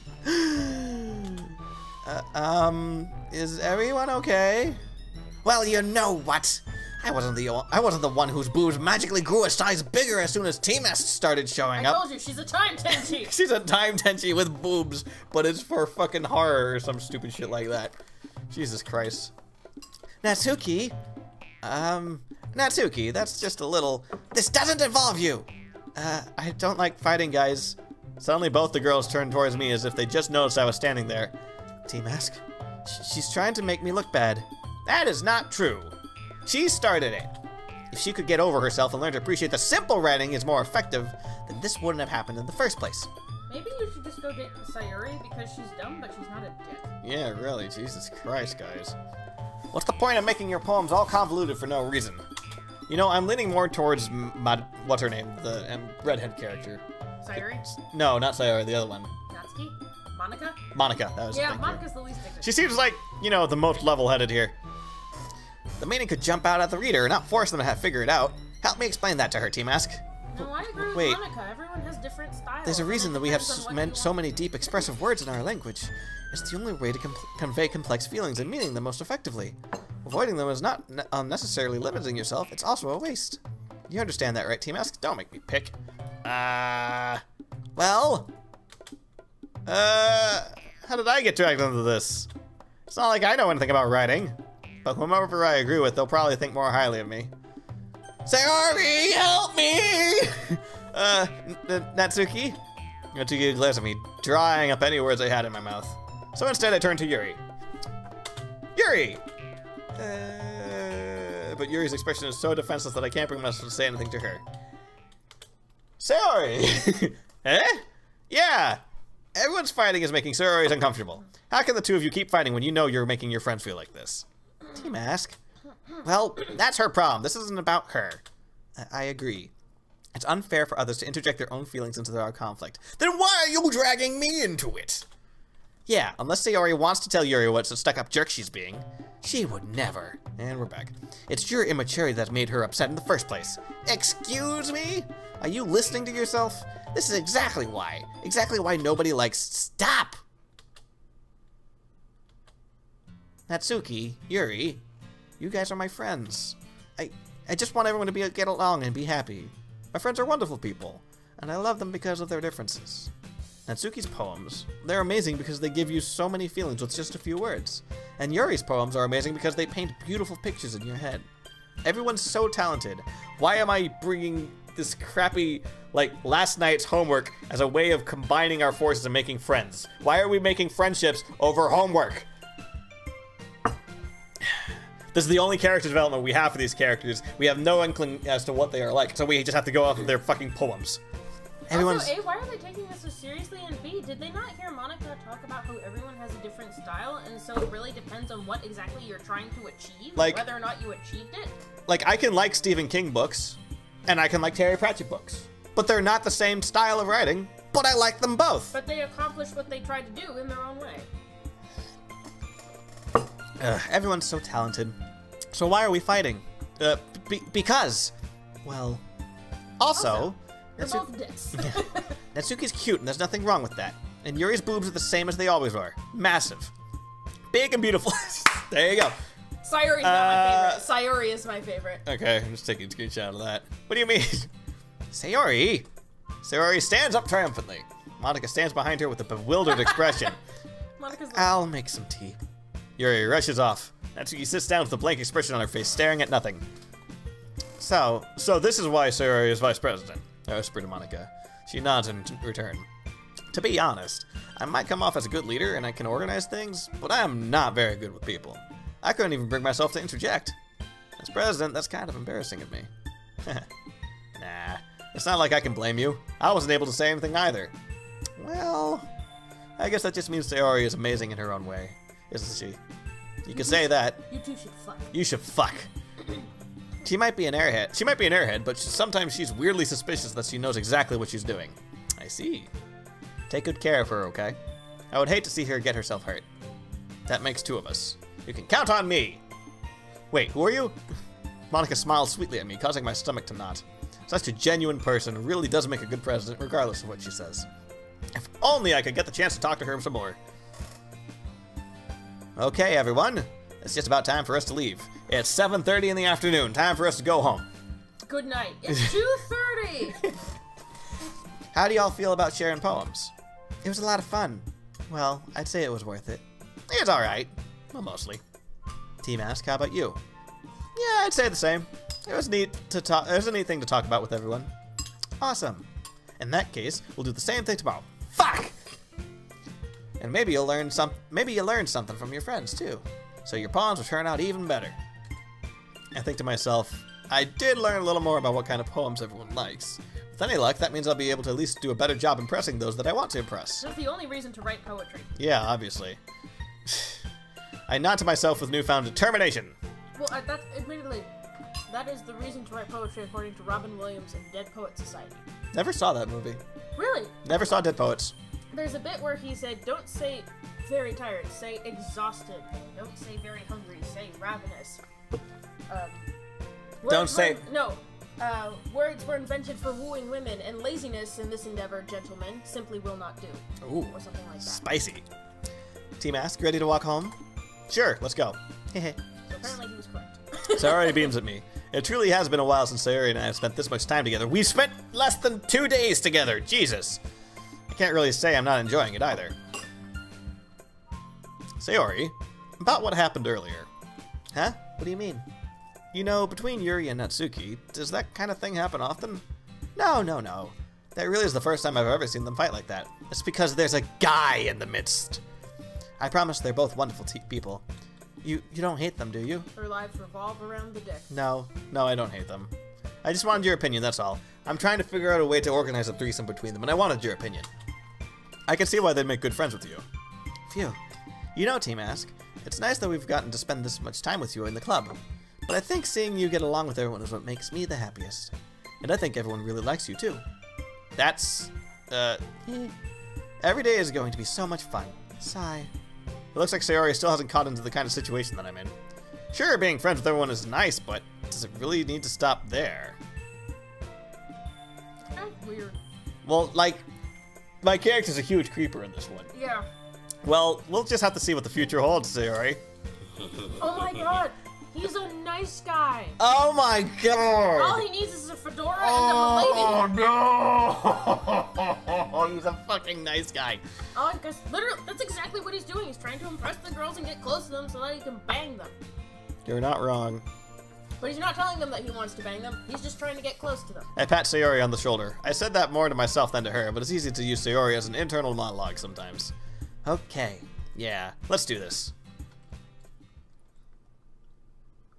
Oh god. Sayori, I guess? Friends. Sure. Romance. Comfort.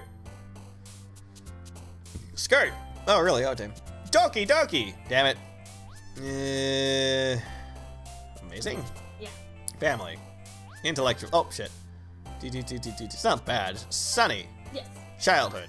Shame. Shame. Vibrance. Oh, damn it. It's too descriptive. Whistle. Whistle? Oh, No, I yeah. was wrong, sorry. Embrace? Yes. There you go. There we go. Sensation? Damn it. Together? Yes. Kitty? Damn it. Laugh. There's only a few more. Beauty? Yes. Marriage. Marriage? Yeah. Good. Rose. They're all the same. It's the same things, but in a different order. Jesus Christ. Is this all there is? Is it just the same shit over and over? Until Cthulhu Until arrives? Cthulhu arises from his deep sleep to destroy the world of man? Another day passes and it's time for the club meeting already. I've gotten a little more comfortable here over the past couple of days. A couple of days? Entering the club room, the usual scene greets me. Hi, Tmask. Yo, Sayori. Shut up, baby, I know it. Looks like you're in a good mood today. I used the vibrator last night. Jesus Christ. I'm sorry. Drink your alcohol. I'm just still not used to being in the club, that's all. You being in the club. I see. That's a pretty simple thing to get you into a good mood. But I guess it's always the simple things with you anyway. You're too stupid. You're too stupid to think. When does this turn into Nekopara? Speaking of which, I'm kinda hungry. Will you come with me and buy a snack? No thanks. Eh? That's not like you at all. I have my reasons. Why don't we take a look at your purse, Sayori? What? Did she bring the vibrator? Why Did she bring that the all of a vibrator sudden? to school? No reason, really. I just wanted to look at it. Sayori nervously retrieves her coin purse. She has nothing in it. She fumbles with the latch and gets it open, and then she turns it upside down and lets its contents spill into the desk. Only 2 small coins fall out. I knew it. I can see right through you, Sayori. That's not fair. She's got to work for the money. How did you even know? It's simple. If you had enough money in the first place, you would have bought a snack before coming into the club room. So either you're not hungry or wanted an excuse to take a walk. I am Detective Locke, here to be the best detective in all of the anime clubs and clubs With my literature. fedora hat, milady. With my fedora hat, milady. So either you're not hungry or wanted an excuse to take a walk. Or you plan to conveniently forget that you spent all your money so that I would lend you some. But there's one more thing, my dear Sayori. You're always hungry. And so that leaves only one option. That's her secret. She's always hungry. You're mean. Stop embarrassing me. It's not my fault. My family's poor. I give up. Don't make me feel guilty. If you want to feel guilty, that means you deserve to feel guilty. You deserve it because you're poor. Your character's a douche. Jesus Christ, Tmask. What the fuck? Why is your character such a douche? Ha ha ha ha. It's not me who's being made fun of today. Ha ha. Tmask controls us all. Harry suddenly giggles. Huh? I didn't notice that she was listening in. I did not give you permission to talk. Her face is in her books, as always. No, it's not. I wasn't listening or anything. I was just something's in my book. Yuri, tell Tmask to let me borrow some money. Don't get me involved like that, Sayori. Besides, you should only buy what you can responsibly afford. And frankly, after pulling a mischievous little stunt like that, your suffering is fair enough retribution. Did I just... I didn't mean that. I got too absorbed in my book. I really like it when you speak your mind, Yuri. I like it when you tell me that I'm worthless. It doesn't happen much, but it's fun, and it's the fun side of you. There's no way you could think that. You're right, though. I did something bad, and now I have to accept the revolution. What? I don't think that word got translated correctly. Are the peasants revolting? Is that what happened? Her head now has to Did we get cut promise off. too much cake and they couldn't eat it either? To the guillotine with you, Sayori. Let's end this meeting on a high note. Retribution. Oh. Retribution. Thank you. That. Still, coming from you, Sayori. I guess this little devil inside all of us isn't there. Heh. Don't let her fool you. Sayori knows exactly what she's doing. After all, she told you guys that she was bringing me to the club before she even told me. But you wouldn't have come if it weren't for the cupcakes. So I had to trick Natsuki into making them. Come on, give me more credit than that, Sayori. All you had to do was say that there was 4 desperate women with big boobs, and I would have been there like that. Wow. Oh god. Yeah. Out of nowhere, something smacks Sayori in the face and tumbles onto the desk. Ow. What was abuse Sayori day? Jesus. A cookie? Sure enough, it's a giant cookie wrapped in plastic. Sayori glances around and it's Natsuki or whatever. Manna from the heavens. Manna from the heavens. Blood for the blood god. Cookies for the cookie throne. Is this a miracle? Is it because I paid my restitution? Sayori's Retribution. my favorite now. Actually, that one almost worked. Ha ha ha ha. I was gonna just give it to you. But then I heard you blab about the cupcakes. That was totally worth seeing your reaction, though. Ha ha ha! Your physical abuse makes me laugh. Natsuki, that's so nice of you for throwing it at my face. Thank you for throwing food at me. She's definitely a sub in the relationship. I'm so happy. Sayori hugs the cookie. Jeez, just eat it. Sayori rapidly tears open the wrapper and takes a big bite. So good. Sayori suddenly clasps her hands over her mouth. It bit my tongue. Heh You're going through a lot over just one cookie. Yeah. Natsuki takes a bite of her own cookie. Yours looks really good, Natsuki. Can I try it? Shut up, Meg. Jeez. Beggars can't be choosers. Shut up, Meg. But yours is chocolate. Yeah, then why do you think I gave you that one? Fine. Still, I'm really happy that you shared this one with me. Jesus Christ, people! Milk for the snack god, cookie is for the cookie. Well done, Anar. Yes, exactly.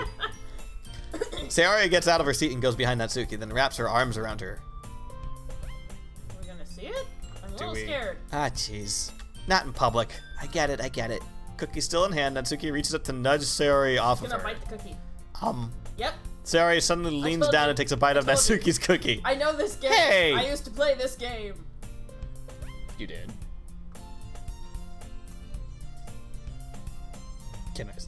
Are there pictures of this? Of me stealing other people's food? Oh, that game. Yes, no. No, what the fuck kind of I don't know what's going on here. Did you seriously just do that? Mouthful, Sayori trots away to safety, and Yuri and I laugh as well. Jeez, you're such a kid sometimes. Monika, can you tell Sayori... Natsuki glances around. Monika isn't in the club room. Where's Monika anyway? She's been sacrificed to the blood god. Good question. Have any of you heard anything about her being late today? Not me. Yeah, I haven't either. That's a bit unusual. I hope she's okay. Blood for the blood god! Skulls for the skull throne! Of course she's okay. She's probably just had something to do today. She's pretty popular after all. You don't think that she has a... I wouldn't be surprised. She's probably more desirable than all of us combined, says the girl with giant tits. The tits don't make the woman. No, this is true. That's true. Excuse me. Suddenly the door swings open. Pow! Sorry, I'm super sorry. Ah, there you are. I didn't mean to be late. I hope you guys weren't worried or anything. Yeah? Monika chose the club over her boyfriend after all. You're so strong-willed. But boyfriend? What on earth are you talking about? Monika quizzically glances at me. Never mind. What held you up? Well, my last period today was study hall, and to be honest, I just kind of lost track of time. That makes no sense, though. You would have heard the bell ring at least. I must not have heard it since I was practicing piano. Piano? I wasn't aware that you played music as well, Monika. I don't really. I just kind of started recently. I've always wanted to learn the piano. That's so cool! You should play something for us, Monika. Monika looks at me. Maybe once I get a little better, I will. Yay! That sounds cool. I'd also be looking forward to it. Is that so? Well, in that case, I won't let you down, Tmask. Everyone else, they can all go fuck themselves, but you're special. You have the dick. You got the dick. Monika smiles sweetly. I didn't mean to put any pressure or anything like that. Don't worry. I've been practicing a whole lot recently, and I'd really love the chance to share one once I'm ready. I see. In that case, best of luck. Thanks. So, I didn't miss anything, did I? I'm mildly put out there was no blood sacrifice. No, not really. I chose to leave out Sayori's mischievous escapade. I'm sure Natsuki will end up complaining to her anyway. It looks like everyone has already settled down. Sayori somehow already finished her entire cookie. Yuri is back to her book, and Natsuki has disappeared into the closet. Again. Wink, wink, nudge, nudge. Wink, wink, nudge, nudge. Say no more. Save. Cool. Man, it looks like no one wants to be bothered today. I slump down into the nearest desk. How am I supposed to occupy myself with something literature-related by myself like this? With a book. I guess I could always read some of the book that Yuri gave me, but I'm feeling a little too tired to read. I could probably fall asleep right now. Close my eyes and end up listening in on Sayori's conversation with Monika. We're probably going to seem really lame compared to all the other clubs, though. Well, we can't give up. The festival is our only... Festival. Festival. Festival bad. Festival's the bad thing. Why? Because that's when all the shit goes to hell. Supposedly. Oh. When we finally see what this dark secret this game is hiding. We're going to, Open the gates of hell, I I'm guess. going to summon a demon. Cool. The festival is our chance to show everyone what literature is all about. More blood for the blood god, darling. Remember. Skulls for the skull throne. The problem is that the idea of the literature club sounds too dense and intellectual. But it's not like that at all, you know? We just need a way of showing that to everyone. Make literature-themed onigiri. You would be a huge hit. That wouldn't be bad. You could make little ones in the shape of a whale from Moby Dick. Actually, that'd be kind of cute, yeah. Something that speaks to their creative minds. That doesn't solve the problem, though. Eh? What do you mean? Even if we come up with the most fun thing ever, nobody will come in the first place if it's a literature event. We'll still need skulls for the skull throne. So it's more important to figure out how to get people to show up in the first place, you know? And after they come, then we can do the thing to speak to their creative minds. What's this? Sayori is taking things really seriously? It's rare to hear her deliberating like this. Huh, that is a good point. In that case, do you think the food will do the trick? What kind? Well, I guess we could... Cupcakes! Or, that works too. Literature-themed cupcakes and literature-themed onigiri. Ah, good thinking. Natsuki would love to do that. Ah, you're right. Natsuki makes the best cupcakes. That works out perfectly. That wasn't why you suggested it. Cupcakes speak to my creative tummy. Cupcakes it is, then. I'm hungry.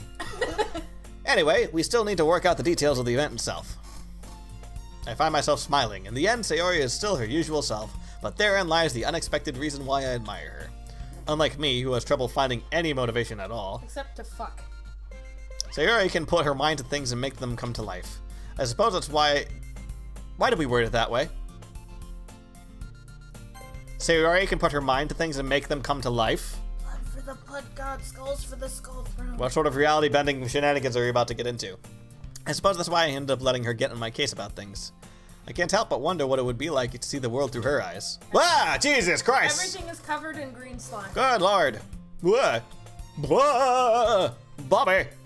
I open my eyes to find Sayori's face filling my vision. I nearly fall out of my chair. Hey, sorry. Wait. Actually, I'm not sorry at all. It's your fault for sleeping like that. This isn't the napping club. Does our school have a napping club? You're staying up late again, aren't you? Now that you're in a club, you've got less time for anime, you know. Less time for the fapping. Stop fapping to anime titties.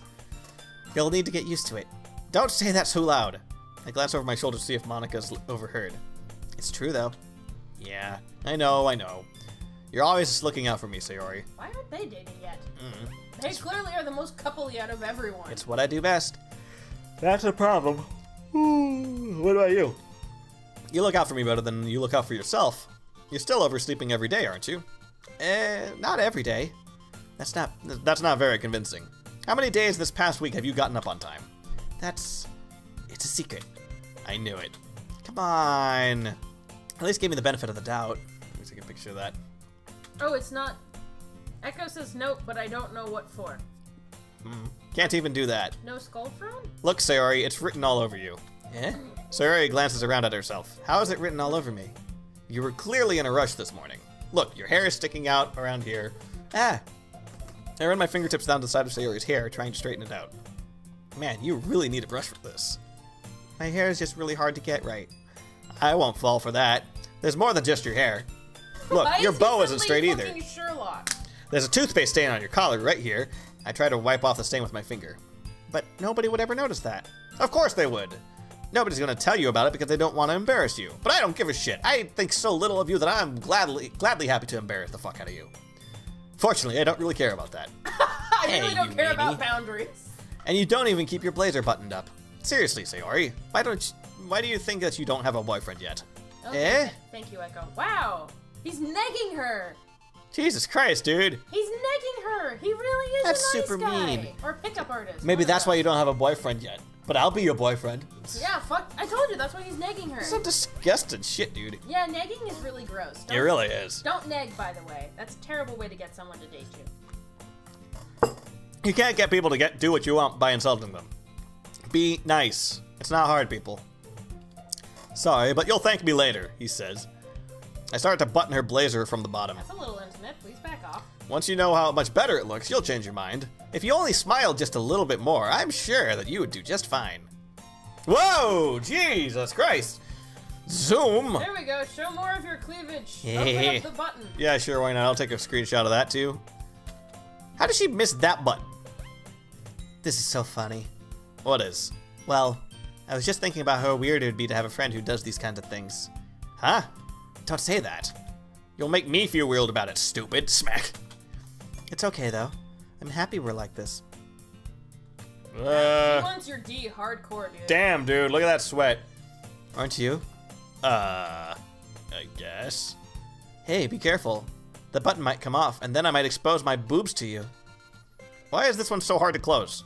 I struggle to fully close the button here. Just. Man, I can't imagine why. Does this thing even fit you properly? Heh. It did when I bought it. If you ever buttoned it, maybe you would have noticed sooner that it doesn't fit you anymore. What are you smiling about? You're touching my boobs. It means my boobs got bigger again. Are they secretly time tenchi? Is this a crossover? Don't say that out loud. Anyway, you look much better now, so, why does it feel strange to see Sayori's blazers buttoned up like that? But it's so stuffy. It's not worth it at all. Sayori hastily unbuttons her blazers once more. Take me now. Take me, Tmask. Whew, that's so much better. Letting the puppies breathe a little bit there. Sayori puts her arms out and twirls around. You'd be surprised. No, I know. I am very much aware. Speaking of which, you still have your bra on. I'm surprised. You're home. I know. Why are you still wearing clothes? Because I'm tired. Oh. You want some water? No. You want to lie down? No. You okay? Yeah. Okay. I'm not saying that to insult you or nag you or anything. It's just like, you know, this is our house, and you're not on camera. I'm tired. You don't have to dress up anymore. I'm tired and distracted. Fair I enough. don't know what's going on, gamer. Other than, apparently, he likes Sayori's breasts. What kind of logic is that? And why are you saying that like it's a good thing? Because if I had a boyfriend, then he wouldn't even let you do the things like this. And you take care of me better than anyone else would anyway. So that's why I'm keeping it unbuttoned. Stop saying all these embarrassing things. Eh? I didn't say anything embarrassing. Jeez. Well, anyway, just focus on trying to wake up a little earlier. Only if you focus on going to bed earlier. Fine, fine. Are we sure they're not dating? It's a deal. They might as well be. Are we sure they're not already I'm basically dating? trying to move over and date her because she's the one that I can date that seems reasonable, if not airheaded. I guess we really are better at taking care of each other than we are at taking care of ourselves. Seriously, are you sure you guys aren't dating? Yeah, I guess so, You huh? sound the most coupley out of everyone. Right? So maybe you should come wake me up in the morning. Oh my! You're doing it again, Sayori. Aw, but I was joking that time. Man, it's impossible to tell with you sometimes. Okay, everyone. Cut book away! Monica suddenly calls out, why don't we share our poems that we wrote now? Yay! Tmask, I can't wait to read yours. Yeah, same. I failed to sound enthusiastic, but Sayori still trots away to retrieve her poem. Let's do this again. Once more, with feeling. Oh my goodness! This is so good, Tmask! Huh? I love it! Especially after yesterday's poem. You're too honest sometimes, Sayori. No, but really, I want to put this on my wall. Can I? Sayori? You must be seriously overreacting. I'm not a good writer at all. I honestly have no idea what I'm doing. Well... This is automatic that's writing. why. I used a Ouija board last night. Because I have no idea what I like either. Jeez. I'm sure Yuri's opinion has to be a little bit more constructive than this. Maybe even Natsuki's. Are you sure you don't like it just because I wrote it? Eh? Well, I'm sure that's part of it. I think I understand you better than a lot of other people, you know? Probably. So when I read your poem, it's not just a poem, it's a Tmask poem. And that makes it extra special. It's like I can feel your feelings in it. Jesus, and your dick. Date this woman. Sayori hugs the sheet against her cheek. You're weird, Sayori.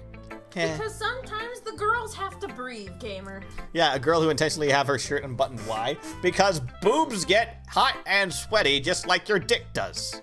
Yeah. The body sweats, dude. Where else do you think it's gonna sweat? Well, I'm not very good at figuring out if poems are good or bad. Also, it is not a bad thing if a girl wants to unbutton her blouse in front of you, you know? Yeah. Personal preference. Yeah, But if they also- want to, I'm not gonna say no. See, Echo, I suspect that it fits her in the shoulders, but not in the chest, because I have that problem all the time. I think that it fits her exactly as the writer demanded because the writer is a filthy, dirty slut. Perhaps, but still. Just my opinion. Well, I'm not very good at figuring out if poems are good or bad. But that's why I like to go by my heart. If it makes me feel things, then it must be a good poem. I'm not sure that's exactly how it works, but then again, I guess conveying feelings is a pretty important part of this whole thing. Yeah, maybe. Honestly, I don't even know what kind of writing you like in the first place. Yeah, me neither. Why don't you just try and giving it some thought? Aw, you want to write something for me? That's so sweet. Yeah, right. But you're always thinking about other people. You need to think about yourself once in a while. If you don't, you might end up getting hurt at some point. Eh? Well, I don't really know what you mean, but I'll try and keep it in mind. Well, whatever. Anyway, let's see. I guess I like happy poems? Wait, sometimes I like sad poems. Sometimes I a little bit of both. There's a word for that, right? What's the word I'm looking for? Bittersweet. Yeah, I like things that are happy and things that are sad. Happy and sad? I can see you liking something sad. I can't see you liking something sad, Sayori. Well, I like happy the most. But sometimes when you have a little rain cloud over your head, a sad poem can help give you the rain cloud's little hug and make a nice happy rainbow. Sayori, that's unexpectedly poetic. Yeah, it is. Maybe I'm getting better at expressing my feelings after all. Thanks, Tmask. I should write that down then. I can read my poem now. You can read my poem now, okay? Bottles. I pop off my scalp like a lid of a cookie jar. It's the secret place where I keep all my dreams. Little balls of sunshine all rubbing together like a bundle of kittens. I reach inside with my thumb and forefinger and pluck one out. And then I know talk good because I remove my brain. Brain needed for thinking. Tmask's not smart now. There's no time to waste. I put it in a bottle to keep it safe. I put the bottle on the shelf with all the other bottles. Happy thoughts, happy thoughts, happy thoughts and bottles, all in a row. My collection makes me lots of friends. Each bottle is starlight to make amends. Sometimes my friends feel a certain way. Down comes a bottle to save the day. Night after night, more dreams. Friend after friend, more bottles. Deeper and deeper my fingers go, like exploring a dark cave, discovering secrets hiding in the nooks and crannies, digging and digging, scraping and scraping. I blow dust off my bottle caps. It doesn't feel like time's elapsed. My empty shelf could use some more. My friends look like they've looked through my locked front door. Finally all done, I open up and in come my friends. And they come in such a hurry. Do they want my bottles that much? I frantically pull them from the shelf one after the other, holding them out to each and every friend, each and every bottle. But every time I let one go, it shatters against the tiles between my feet. Happy thoughts, happy thoughts, happy thoughts and shards all over the floor. They were supposed to be for my friends who aren't smiling. They were all shouting, pleading, something. But all you hear is echo, echo, echo inside my head. That got dark. That was, unexpected. Holy crap. Sayori, did you really write this? Of course I did. I didn't tell you yesterday I was going to write the best poem ever. Or didn't I tell you that? Yeah, but... I mean, I didn't expect something like this coming from you. Monica taught me a whole lot. And I've been really in touch with my feelings recently. I'm empty inside. I see that. It's almost kind of creepy. Creepy? Well, not exactly. Maybe because I'm just so used to you being so cheerful. Well, never mind. I'm thinking too hard about it. The point is, it came out good, so you should be proud of that. Aw, thanks. I feel like I was meant to express myself this way. Oh shit, what if the poems are like them trying to reach out and get help? It's a way of them trying to reach out and break through to me or something like that. I still don't know what's the fucked up point of this game. There's hinting at something big, but I don't know how fucking big it is. It even helps me understand my own feelings a little bit better. Writing is like magic. Echo recommended this, right? Echo recommended this, and not because it's lewd. Should we start feeling worried, Echo? Do we need to be worried? We're supposed to be worried when the festival happens, but I don't know if we're going to be able to get to there in time. Well, now I have the... I've become so numb. I have the Lincoln... Crawling in my crawl. They literally have a song called Numb. Yes. You've gotten pretty passionate about this, huh? I hope you keep it up. Yeah, writing's the best. I'm gonna keep writing until I die. Don't get ahead of yourself. Sayori's always had a habit of getting obsessed with something before dropping it no more than a week later. I wonder if this is one of those times. But seeing the passion in her eyes makes it hard for me to be pessimistic. Why does she wear a bow? Yeah, that's a good question. Let's do Natsuki next. Well, it's not really any worse than your last one, but I can't really say it's any better either. Phew. Huh? Phew what? Well, anything that isn't a train wreck, I'll take it as a win. I did say it'd be a good Spooktober game. Oh, dear. Interested. And I get the feeling you're probably more critical. Hey, what makes you... Wait, maybe that's a compliment? Haha! Glad to see someone recognizes my experiences. Well, then keep practicing and maybe you'll be as good as me someday. Oh, she does really sound like Rookie. That's, something tells me Natsuki has completely missed the point. Come to think of it, this kind of reminds me of Sayori's poem from yesterday. You think so? Yeah, well, I guess if you've been friends with her for so long, you might be on the same wavelength. But you never really struck me as her type. Sayori has a type all of a sudden? Well, I don't know, but honestly, how can someone so, fluffy spend so much time with someone like you? It's like she's dragging around a dead weight. Gee, thanks! Ugh, that was a little unnecessary. But think of it this way. If it weren't for me, she'd probably have just fly away like letting go of a balloon. You could say that we each take care of each other in our own way. Whatever it is, I don't get it. Oh, yeah, I guess I'm supposed to show you my poem. Here. Amy likes spiders. Do you know what I heard about Amy? Amy likes spiders. Icky, wiggly, hairy, ugly spiders. That's why I'm not friends with her. Amy has a cute singing voice. I heard her singing my favorite love song. Every time she sang the chorus, my heart would pound to the rhythm of the words. But she likes spiders. That's why I'm not friends with her.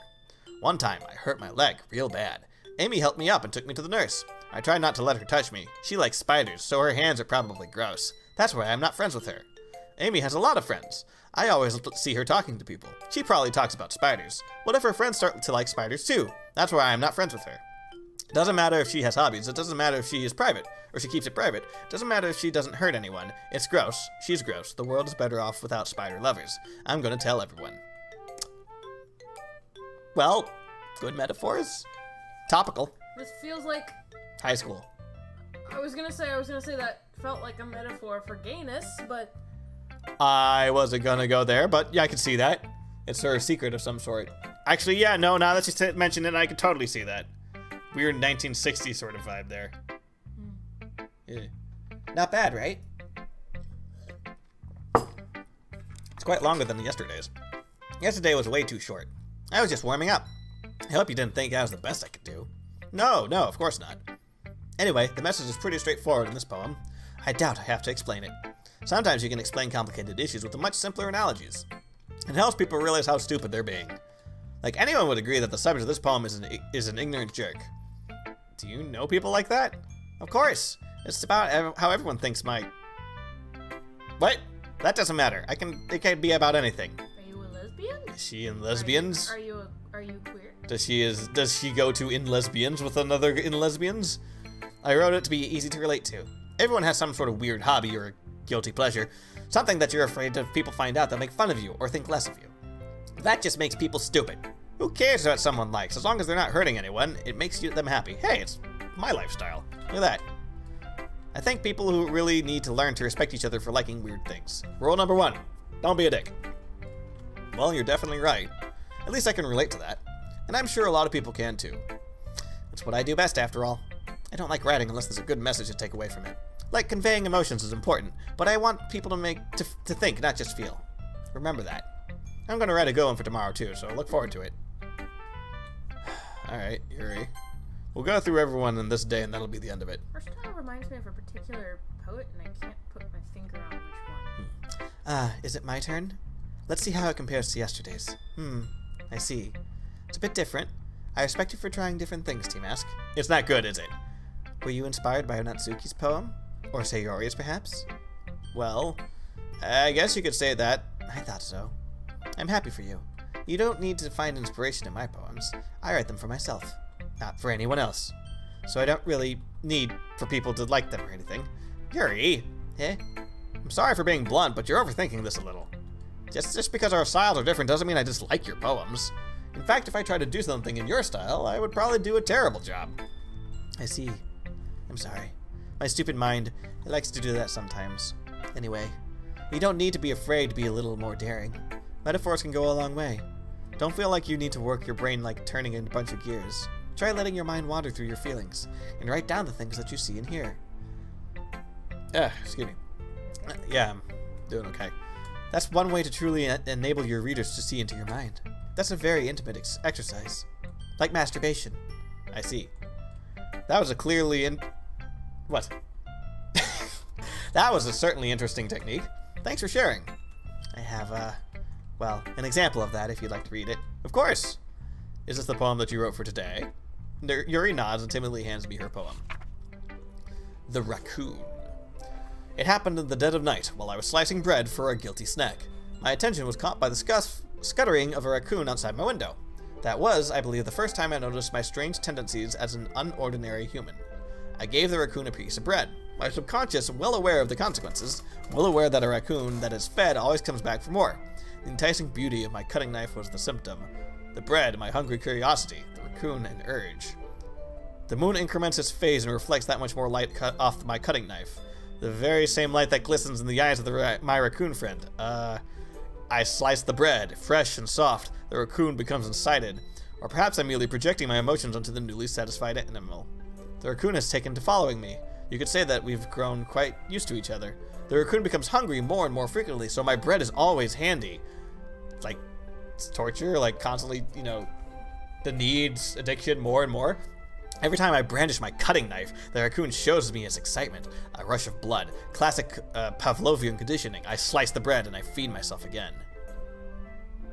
You know, I legit thought that would end with her stabbing the raccoon. That's where I thought this was going. I thought it was going in a dark place. I think I'm congested. This keeps itching me all day. Oh, excuse me. I'm sorry, baby. Sorry. Allergies getting to you too? Maybe. If you gave me what you have, I swear. You okay? Okay. It was a little more daring than this one was. I was a little more daring with this one than yesterday's. I can see that. It's a lot more metaphorical. I don't know if it's my fault, but I can't begin to imagine what this poem is about. That's right. It's a bit closer to my preferred writing style, using the poem as a canvas to express vivid imagery and conveying emotions through them. Yeah, if I take it at face value, then I can't even figure out what it's supposed to mean. Ha ha ha ha. What's it mean? Well, I think it's something that different people can relate to in their own way. I wanted to express the way it feels for me to indulge in one of my more unusual hobbies. Why did we keep talking about unusual hobbies? I'm really concerned with the direction this game is going. Yeah, me too. Is this turning into like fucking that senpai murderous woman game? I have where, no like, idea what that is. Fuck. You know what I'm talking about, where like turns out she's like a high schooler, but her deep dark secret is that she will murder anyone else that gets in the way of her and her beloved. She has the hots for that game. Yeah. Whatever this is. Simulator? Yes, it's like that, where like everyone has this weird, deep, dark, culty style vibe, and this murder and shit. I mean, maybe, but in that one you can summon actual demons. I wouldn't be surprised. Let's find out. It's those sorts of things I'm usually forced to keep to myself. So I sometimes enjoy writing about them. Huh, that's funny. Didn't Natsuki also write something about that? Yandere Simulator, yes. About someone being ridiculed for a strange interest? Eh? She did? Yeah. She was talking about how it didn't matter what you're into as long as you're not hurting anybody. She's right. I mean, does she really feel that way? Yeah. Sounds like you two have that in common. Well, that's interesting. To me, she seemed like the kind of person who would make fun of my hobbies. But I suppose that's my fault for judging, isn't it? What is the hobby? What is the hobby? What are you getting at? Tell me, game, what is it? Please don't tell her I said that. Don't worry, I have no reason to. Okay. Hey, Natsuki! Hey, you guys! You'll never guess what I found out. Well, thank you for sharing it with me. After all, if I hadn't learned to embrace my own weirdness, I would probably hate myself. I might be ranting a little bit now, but I'm glad that you're a good listener. Man, does she remind me of kids I knew in high school. Alright. Let's save real fast. Hi again, Tmask. How's the writing going? Alright, I guess. I'll take that. As long as it's not going too bad. I'm happy that you're applying yourself. Maybe soon you'll come up with a masterpiece. I wouldn't count on that. You never know. Want to share what you wrote for today? Sure, here you go. I give my poem to Monica. Alright, I like this one. It makes me think of something Sayori would like. Is that so? You and Sayori are really good friends, right? I wouldn't be surprised if you two had sorts of things in common. Well, we may be good friends, but Sayori and I are actually really different. Well, that may be the case. But maybe there's also some similarities that you two wouldn't expect. The way she talks about you, it sounds like you two really care about each other's well-being. Even if you show it in different ways, it ends up being more similar than you'd think. So I think that the whole kind of vibe I get when reading your poem. You sure you're not reading into it too much? I could be. Oh gosh, I sound like Yuri. But in any case, Sayori's writing has a kind of gentle feel to it. I can tell that she likes exploring with emotions, like happiness and sadness. Who knew that someone so happy would be enjoying sad things too? Yeah, that's totally unexpected. Well, to each their own. And you shouldn't be afraid to experiment a little bit either. But anyway, you want to read my poem now? I like the way this one turned out, so I hope you do too. Alright, let's take a look. Save me! I'm a little weirded out by this one. Yeah. The colors, they won't stop. Bright, beautiful colors, flashing, expanding, piercing, red, green, blue, and endless cacophony of meaningless noise. The noise, it won't stop. Violent, grating waveforms, squeaking, screeching, piercing, sine, cosine, tangent, like playing a chalkboard on a turntable, like playing a vinyl on a pizza crust. An endless poem of meaninglessness. Load me. Save me, load me. Oh, Video yeah. game. Oh, it's the screeching noise right before the DSL dial-up noise. Yeah, that thing. Okay. Huh. It's even more abstract than your last one, huh? Ha. I guess it's just the way I write. I'm sorry if you don't like it. No, I never said that. It's just kind of a thing I never really seen before, I guess. I kind of like to play with my space on the paper. Choosing where and how to space your words can totally change the mood of a poem. It's almost like magic. Oh god, trigonometry, no! Trigonometry triggers. The way I wrote the lines really sort of makes you feel like they're trying to speak over the noise. I see. Still hard for me to tell what this about, though. Please tell me it's about. Sometimes asking what a poem is about isn't the right question. A poem can be as abstract as a physical thing. It can be as abstract as a physical expression of a feeling, or a conversation with the reader. So putting it that way, not every poem is about something. Anyway. Oh, I was really hoping it would be about. Here's dialogue. Monica's writing tip of the day. Sometimes you'll find yourself facing a difficult decision. When that happens, don't forget to save your game. You never know when you might change your mind. Or when something unexpected might happen. Wait, is this a tip or even about writing? What am I talking about?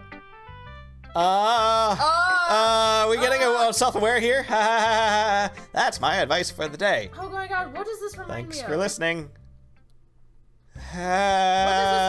This is weird. This reminds me of something now, and I can't remember what. Okay, everyone. We're all done reading each other's poems, right? I have something extra planned for today, so if everyone could come sit at the front of the room. Is this about the festival? The festival! Well, sort of. Do we really have to do something for the festival?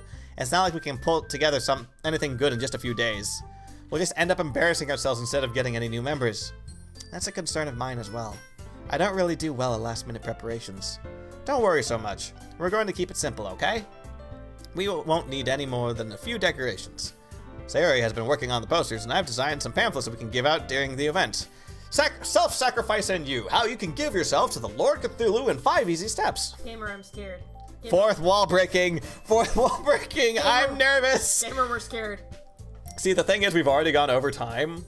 But maybe, I know. Maybe that's what it reminds me of. Stanley Parable a little bit, I can see it. We've gone over time, but I kind of want to keep going. What do you think? It's 4 hours long, supposedly. We've only got for about 2. I don't know. What do you guys think? Do you want to keep it? Because they just said save before you make a difficult decision. Yeah, okay. I'll get to the end of this day, and then we'll see about doing this maybe tomorrow or something. How about that? Sure.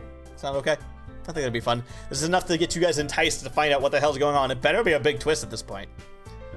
Okay, that's great and all, but it doesn't tell us what we're actually going to be doing for the event. Sorry. I thought you'd heard about it already. We're going to be performing. That's not cupcakes. Performing? A ritual. Yeah, that's what I'm going with. Like some sort of performing a sacrifice or something to open up the gates to hell. Monica? This isn't cupcakes. Yeah, we're going to be having a poetry performance. Oh, a poetry slam. Each of us are going to choose a poem to recite during the event. But the cool part is, we're also going to let everyone else come up and recite poems too. Sayori's putting it all on posters in case anyone wants to prepare ahead of time. Echo says to make the upcoming choice and then stop. Oh, there's a choice coming up. That's why this is to save the game. Okay, good. Hehe. Sayori, who's been coloring a poster, holds up one for us to see. Are you kidding me, Monica? You didn't already start putting those posters up, did you? Yeah, well, I did. Do you really think it's that bad of an idea? Well, no. It's not a bad idea, but I didn't sign up for this, you know. There's no way I'm going to be performing in front of a group of people like that. I agree with Natsuki. I could never in my life do something like that.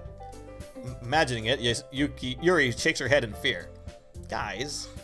No, Sayori. I understand where they're coming from. I really should have fucking asked like a regular human being. Remember that Natsuki and Yuri have never shared their poems with anyone until just a couple of days ago. It's a lot to ask for them to recite their poems out loud to a whole room full of people. I guess I kind of overlooked that. Somehow. Isn't this more like poetry club than literature club? So, I'm sorry. Yeah, really, right? But I still think we should give it our best. We're the only ones responsible for the fate of this club and the world. If we start the event and each put on a good performance, then it will inspire others to do the same. And the more people who perform, the better we will be able to show everyone what literature is all about, saving the world from Cthulhu.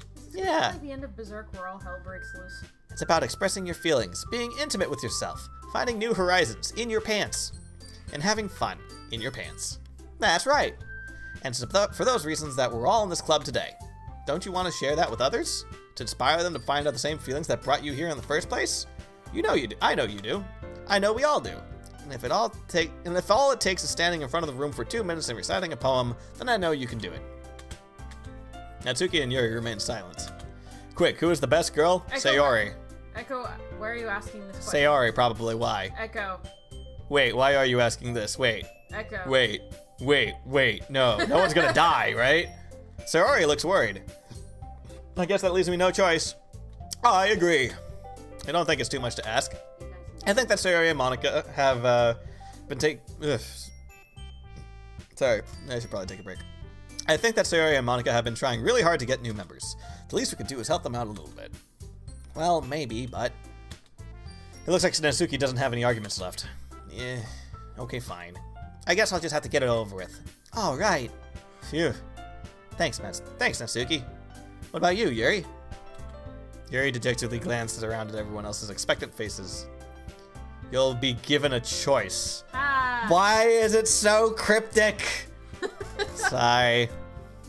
I guess I don't really have a choice. Ha, that's everyone. You're the best, Yuri. This club is seriously going to be the death of me. Just stop teasing us and get to the point! Get to the good shit!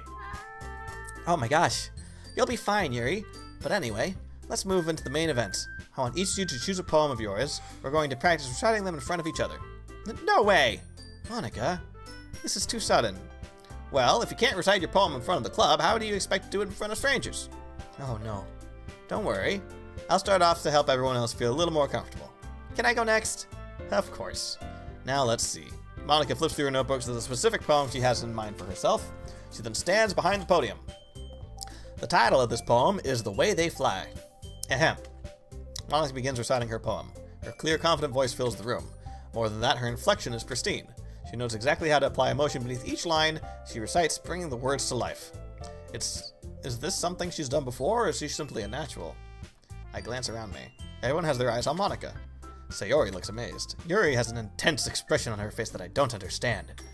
Finally, Monica finishes the recitation. The four of us applaud. Kitty! Monica takes a breath and smiles. That was so good, Monica! Ha, thank you very much. I was just hoping to set a good example. Are you ready to go next, Sayori? I'll go next. What? Yuri's fired up all of a sudden. Yuri clutches the sheet of paper beneath her hands and stands up. Keeping her head down, she walks quickly over to the podium. This poem is called... Yuri anxiously glances at all of us. You can do it, you can do it, Yuri. It's called After Image of a Crimson Eye. Like the eye on the book cover? Wait, also, aren't those all words that were picked? Huh. No, eye is not one, I think, but... After Image was. It was some... Well, there's several words, yeah. Yeah, but it was one of the words that if you picked, she got excited. That's true. Yuri's voice shakes as she starts reading the poem. Just a moment ago, she practically refused to do this. Why is she suddenly putting in so much effort? Because of your dick, dude. As Yuri gets past the first couple of lines, her voice changes. And it's almost like what happens when Yuri gets absorbed into her books. Her quivering words transform into the sharp syllables of a fierce and confident woman. The poem is full of twists and turns. It's in a structure that she enunciates with perfect timing. This must be a rare glimpse into the whirling fire Yuri keeps concealed inside of her head. Suddenly, she's finished. Everyone is stunned.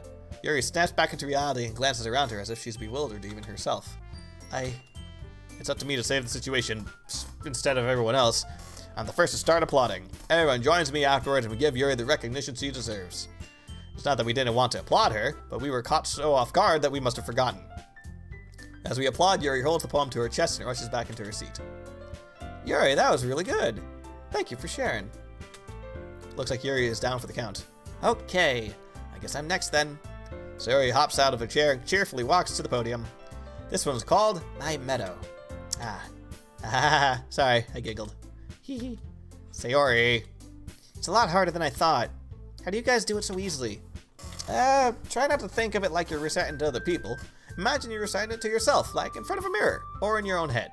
It's your poem, so it'll come out the best that way. I see. Okay then. Sayori begins her poem.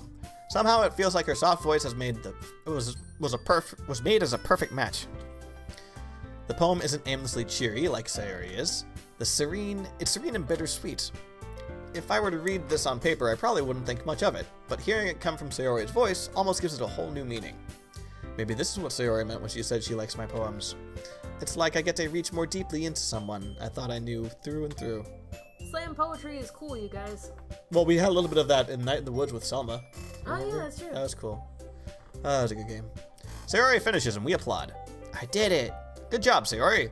Heh, even Tmask liked it. I guess that's a good sign. What does that even mean? It came out nicely, Sayori. The atmosphere of the poem really fits you nicely. But it might be that other poem wouldn't work quite as well with that kind of delivery. Huh? I don't really understand. In other words, I've seen poems of yours where that sort of gentle delivery wouldn't work as well. They might need a little more force behind them, depending on what you're reading. Oh, I know what you mean. Well, I've been practicing this kind of thing. It's just embarrassing to do it in front of everybody. Yeah. The next time, I'm going to make you pick a poem that challenges you a little more. We don't have much time before the festival, you know? Okay. Alright, who's next? Natsuki? Don't make me go up there before Tmask. It's not like I can compare to you guys anyway. Might as well let Tmask lower everyone's standards a little bit before I have to do it. Natsuki? It's fine. I might as well go get it over with. But it's not like I have much of the selection of what to read. I just have to go with what I wrote for today. I stand up and step in front of the podium. Everyone has their eyes on me, making me feel incredibly awkward. I can take a screenshot of that. I recite my poem. Since I'm not exactly confident in my own writing, it's hard to put energy into it. Despite that, once I'm finished, I receive applause anyway. Sorry, I'm not really as good as everyone else. Don't worry about it as much. I think it's less about your abilities and more about your lack of confidence in your writing. That's something that'll improve over time, though. Yeah, maybe. Alright then. That just leaves you, Natsuki. Yeah, I'm going. Natsuki begrudgingly gets out of her seat and makes her way to the podium. This poem is called... Pokeballs for Eyes. Why are you all looking at me? Because you're presenting. Anyway, this poem is called Jump.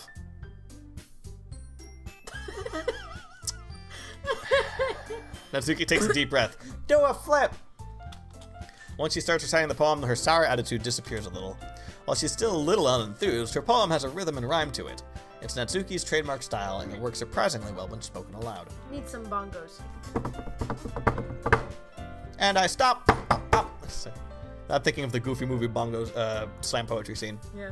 The words feel like they bounce up and down as if given life from the poem. Natsuki finishes and everyone applauds. She huffs back to her seat. Now that wasn't so bad, was it? Easy for you to say. You'd better not make me do that again. Ah, well. Do you at least feel prepared enough to recite a poem in front of other people?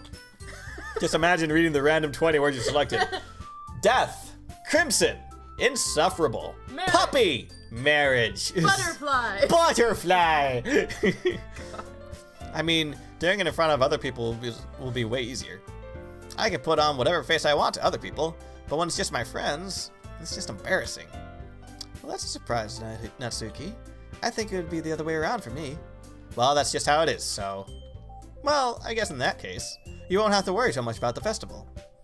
That said, I want to thank everyone for coming, though. May I point out a random thing? You guys can't see this on the camera, but there's like a stain on Tmask's monitor. Just a tiny little one. So sometimes when Sayori's talking, it looks like she has a teardrop tattoo under her eye. Okay.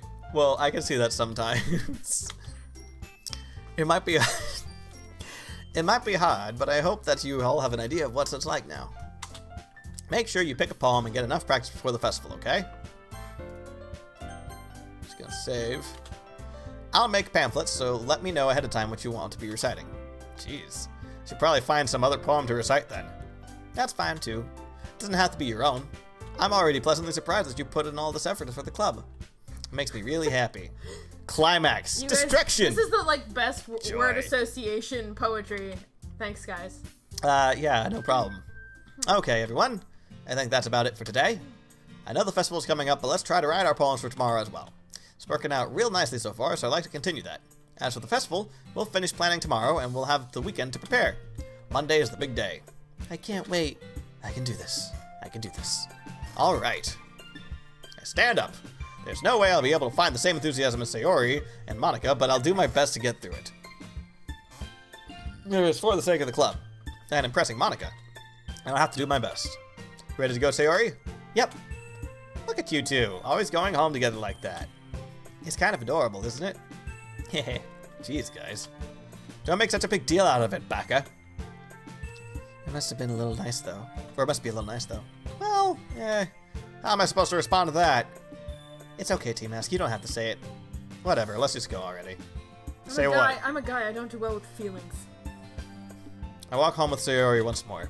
Even though it's only been a few days, a lot of things have already changed. But today, Sayori is quite a little quieter than usual on the way home. Hey, Sayori. Sorry, I was spacing out. Ah, no wonder. I was thinking about something from earlier. I like how we get to... Sayori fumbles for her words. Is she in love with me? So let's just say that one day Yuri asked to walk home with you. What? What would you do? What kind of question is that? You're kind of putting me in a spot here. I'll walk home. I would still walk home with Sayori. Sayori, you really think I would ditch you for Yuri? Huh? But she's so beautiful and smart, and her titties are huge. Jeez, I already see her in the club every day. Besides, you always seem to really like going home together. I wouldn't just ruin that for you. You're so silly, Tmask. You think about me too much sometimes. Yuri would deserve it if she wanted it, so... I've met her like 2 days ago, dude! Jesus Christ! Have some confidence. Sayori, I've already made up my mind. I really can't figure you out sometimes. Sorry. Besides, what's the point of speculating something that's never going to happen? The conversation trails off. Well, since that was the big decision, I'm going to go ahead and save. It's kind of a weird thing that Sayori cares so much about, but I want to respect her and keep her happy too. Then again, the festival is only a few days away. Who knows what will happen in that time? A meteor will come and hit us all. Okay, I'm gonna save here. I guess we'll just have to figure out what to do next time, because you just saved over your choice. Yeah, no, it doesn't matter. The choice has still been made. This is the one before the choice, this is the one after the choice. Oh, I gotcha. Yeah, no. So, I'm gonna take a break here, and we're gonna have to do the rest of this tomorrow. I'm sorry that I didn't get to go through do all the weird, creepy stuff and get to the festival, but at the same time, I'm tired. I've been doing this for a while, and I want to take a break. Guard your loins, everyone. It's gonna get weird. So, with that, thank you all for tuning in. I hope you enjoyed. I hope you're enthralled and really interested in finding out what the secret is. I certainly am, and we're gonna find out tomorrow if all goes well. If not, check in on the Discord, and I will gladly tell you everything that's going on. Say hi on Twitter if you want. There's all these memes and stuff going on in the Discord. It's kind of a cool place, so come hang out. Tmask is here sometimes. Say hi, baby. Hi, everyone. She's super sweet.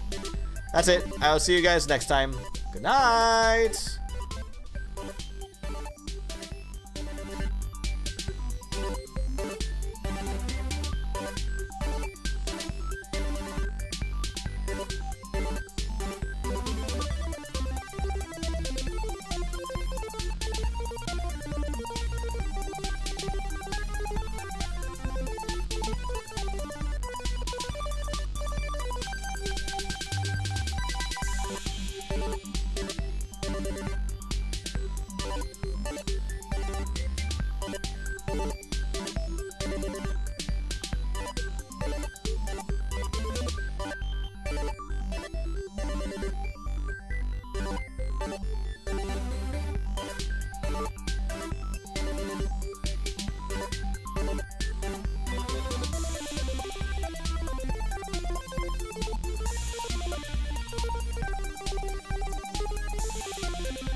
Oh my god. I don't know about you guys, but I have been holding in that fart for like the last hour.